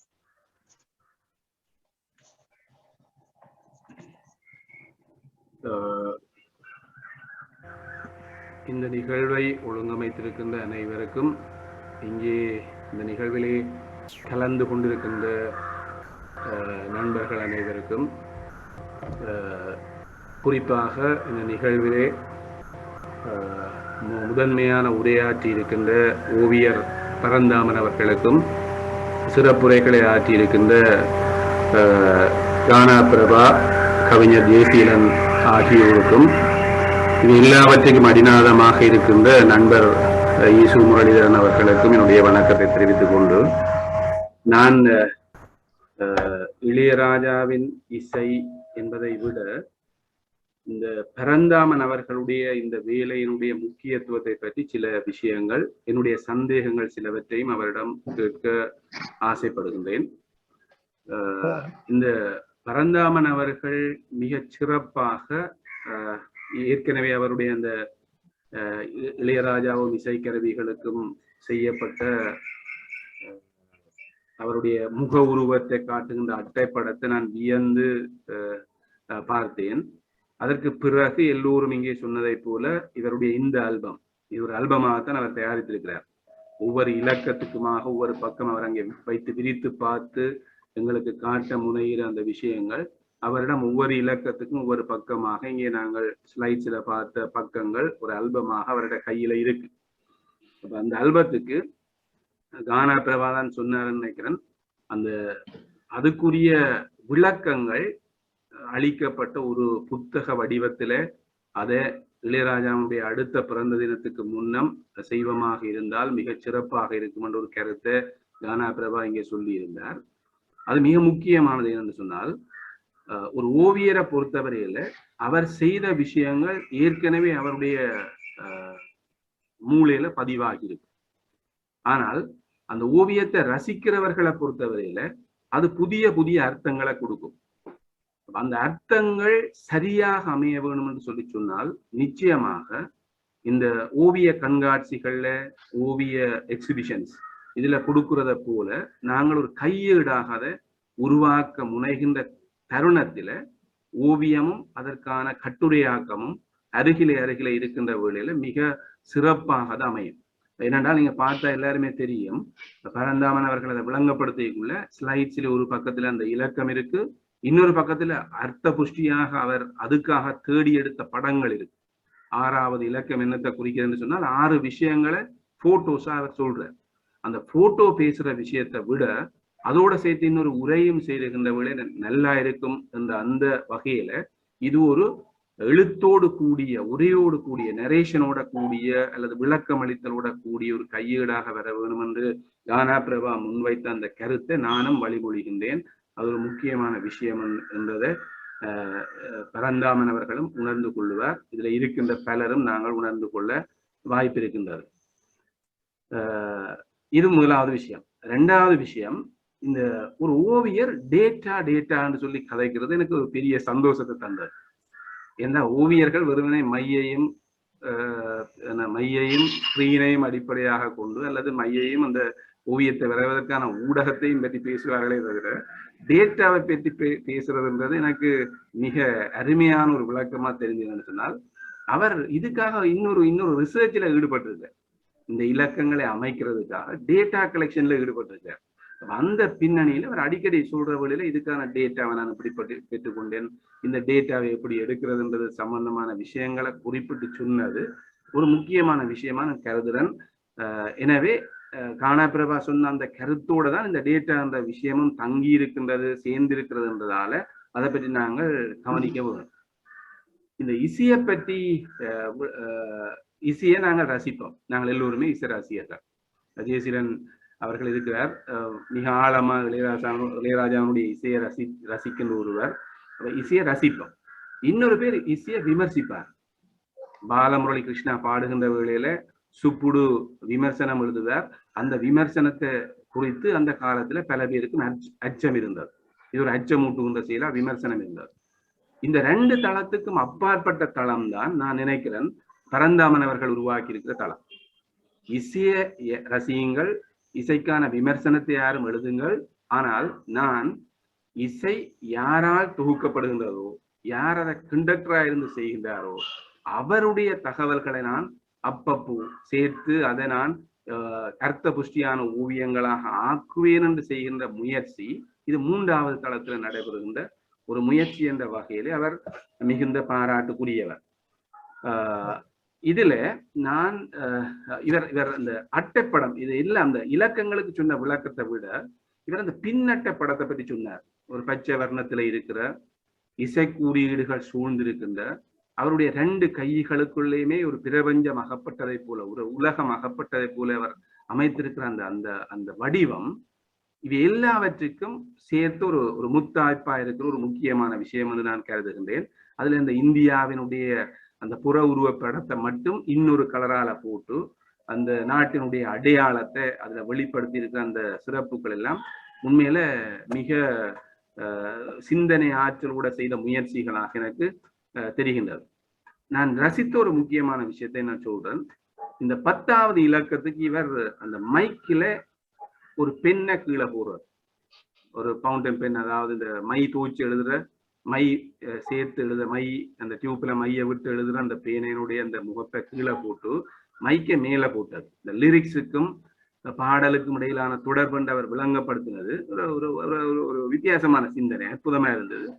அங்கால பார்த்து அந்த அந்த பக்கத்துல இந்த பூச்சியம், சுழியம் என்று சொல்லி இந்தியாவில தமிழ்நாட்டில சொல்லுவார்கள். அந்த சுழியத்துக்குள்ள இந்த தவில் மத்தளத்தினுடைய அந்த புற உருவத்தை அமைத்து நான் அதுக்கு இன்னொரு அர்த்தம், அவர் பேசிக்கொண்டிருக்கிற வேளையில இன்னொரு அர்த்தம் எனக்கு தெரிஞ்சது. இந்த அடிக்கடி முரளிதரன் சொல்லுவார் இந்த முடிவிலி என்ற ஒரு சொல்லை சொல்லுவார். தன்னுடைய பல்வேறு குறிப்புகளையும் அந்த முடிவிலி எழுதியிருக்கார்.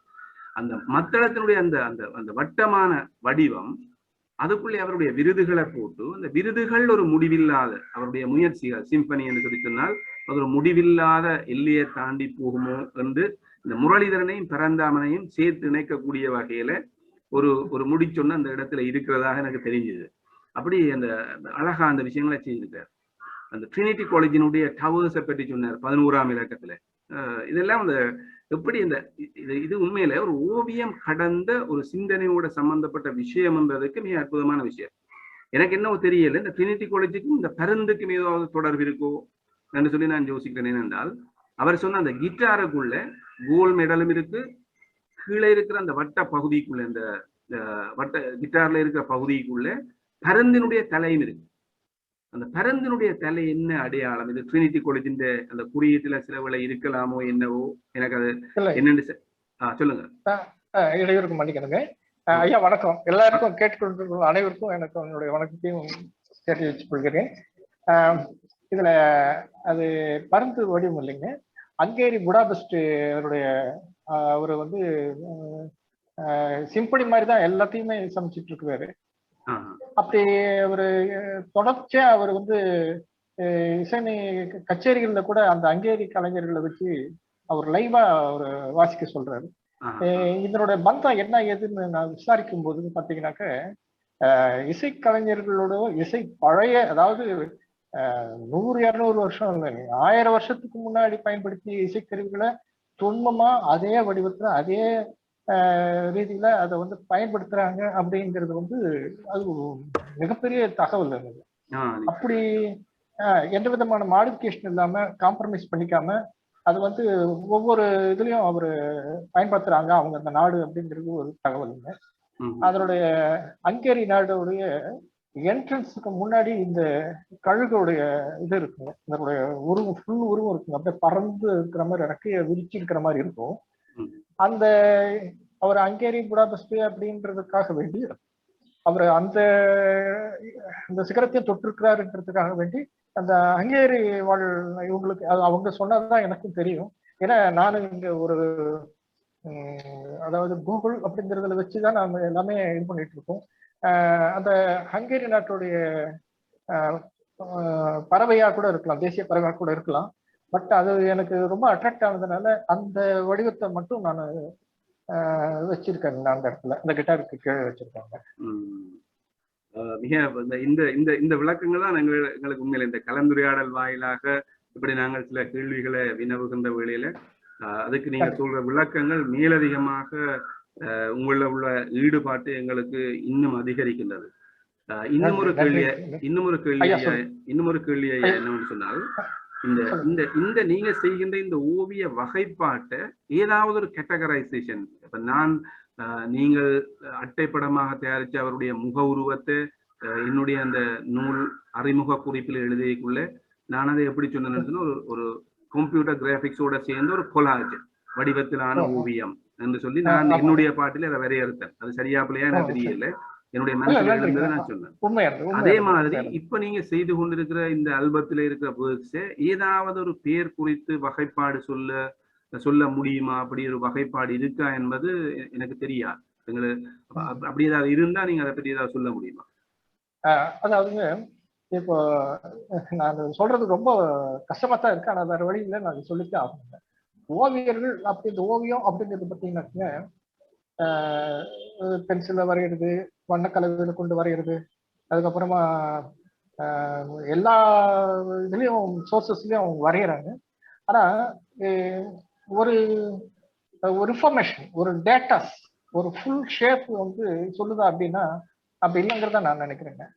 அதுக்கு நான் வந்து ஆட்டோமேட்டிக்கா நான் வந்து இப்போ ஒரு பெருமாள் படம், ஒரு முருகன் படம், ஒரு விநாயகர் படம், இது மாதிரி எல்லாமே இருக்கிறதுக்கும் வரைகிறதுக்கும், அதை விட சூப்பரா வரைகிறதுக்கும், அதை விட அழகா வரைகிறதுக்கும் நிறைய பேர் அங்க ஆளுங்க இருக்காங்க.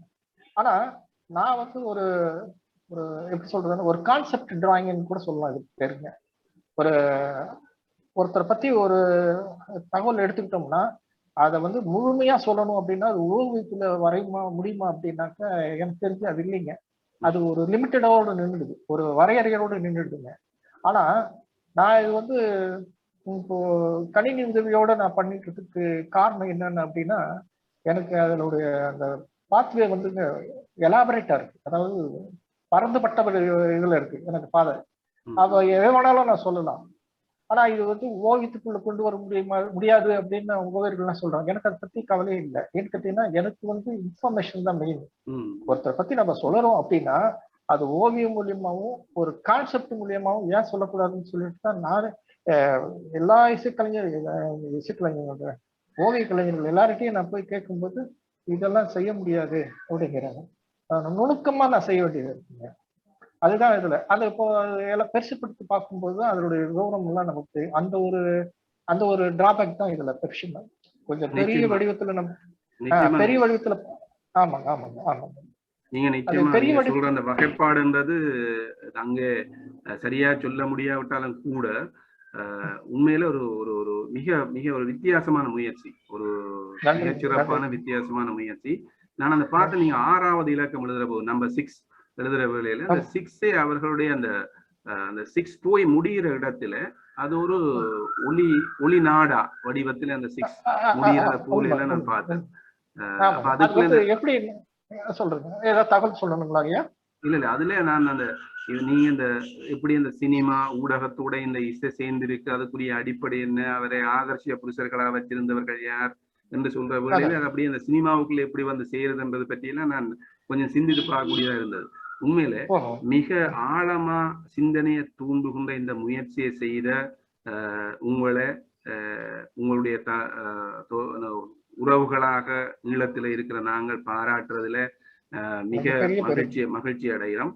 கடைசியா அந்த இறுதியாக அந்த அந்த அந்த கிரீடத்துக்கு கீழே ராஜபவனி என்று குறிப்பிட்டதை போலதான் எனக்கு தெரியுது. பாக்க பவனி என்ற சொல்லு அந்த பவனி என்றதும் ஒரு சுற்றுவட்ட பாதையில செல்லுகின்ற இந்த முள்ளினுடைய பவனி என்றதும் என்னால பொருத்தி பார்க்க முடியுது. ராஜாவின் பவனி, ராஜாவின் காலத்தினுடைய பவனி, இந்த மணிக்கூட்டு கடிகாரத்தினுடைய முக்களினுடைய பவனி, எங்களுடைய பவனி எல்லாத்தையும் சேர்த்து பார்க்க மிகுந்த வாழ்த்துக்களை சொல்றோம். சந்தோஷமா இருக்கு. இந்த இவ்வளவு பொழுதையும் உங்களோட நாங்கள் கழிச்சது மிகுந்த சந்தோஷமா இருக்கு. நான் கொஞ்சம் கூட எனக்கு நேரத்தை எடுத்தால் ஏற்பாட்டாளர்கள் மன்னிச்சு கொள்ளணும். நன்றி.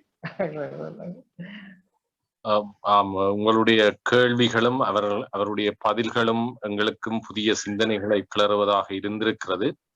அந்த வகையிலே இந்த அமர்விலே பலர் இதுவரை கலந்து கொண்டிருப்பவர்களில் நான் நினைக்கிறேன் தமிழ்நாடு அல்லது இந்தியாவை சேர்ந்த சிலர் கலந்து கொண்டிருக்கிறார்கள் என்று நினைக்கிறேன்.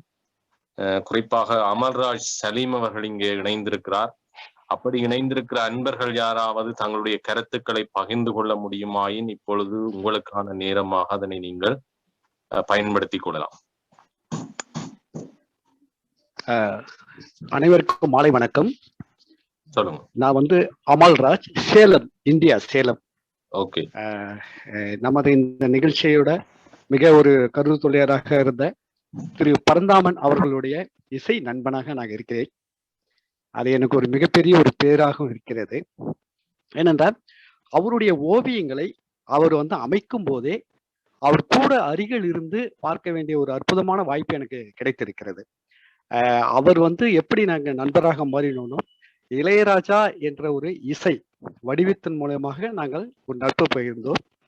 பேசிக்கொண்டிருக்கும் பொழுது இது மாதிரி நான் ஓவியம் வரைகிறேன் அப்படின்னு அவர் சொல்லும் போது, ஒவ்வொரு ஓவியம், இது நம்ம இன்னைக்கு பார்த்தது 2 விதமான ஓவியம் தான். இது போல பல ஓவியங்கள் அவர் இளையராஜாவை அவர்களுடைய மையப்படுத்தி வரைந்திருக்கிறார்.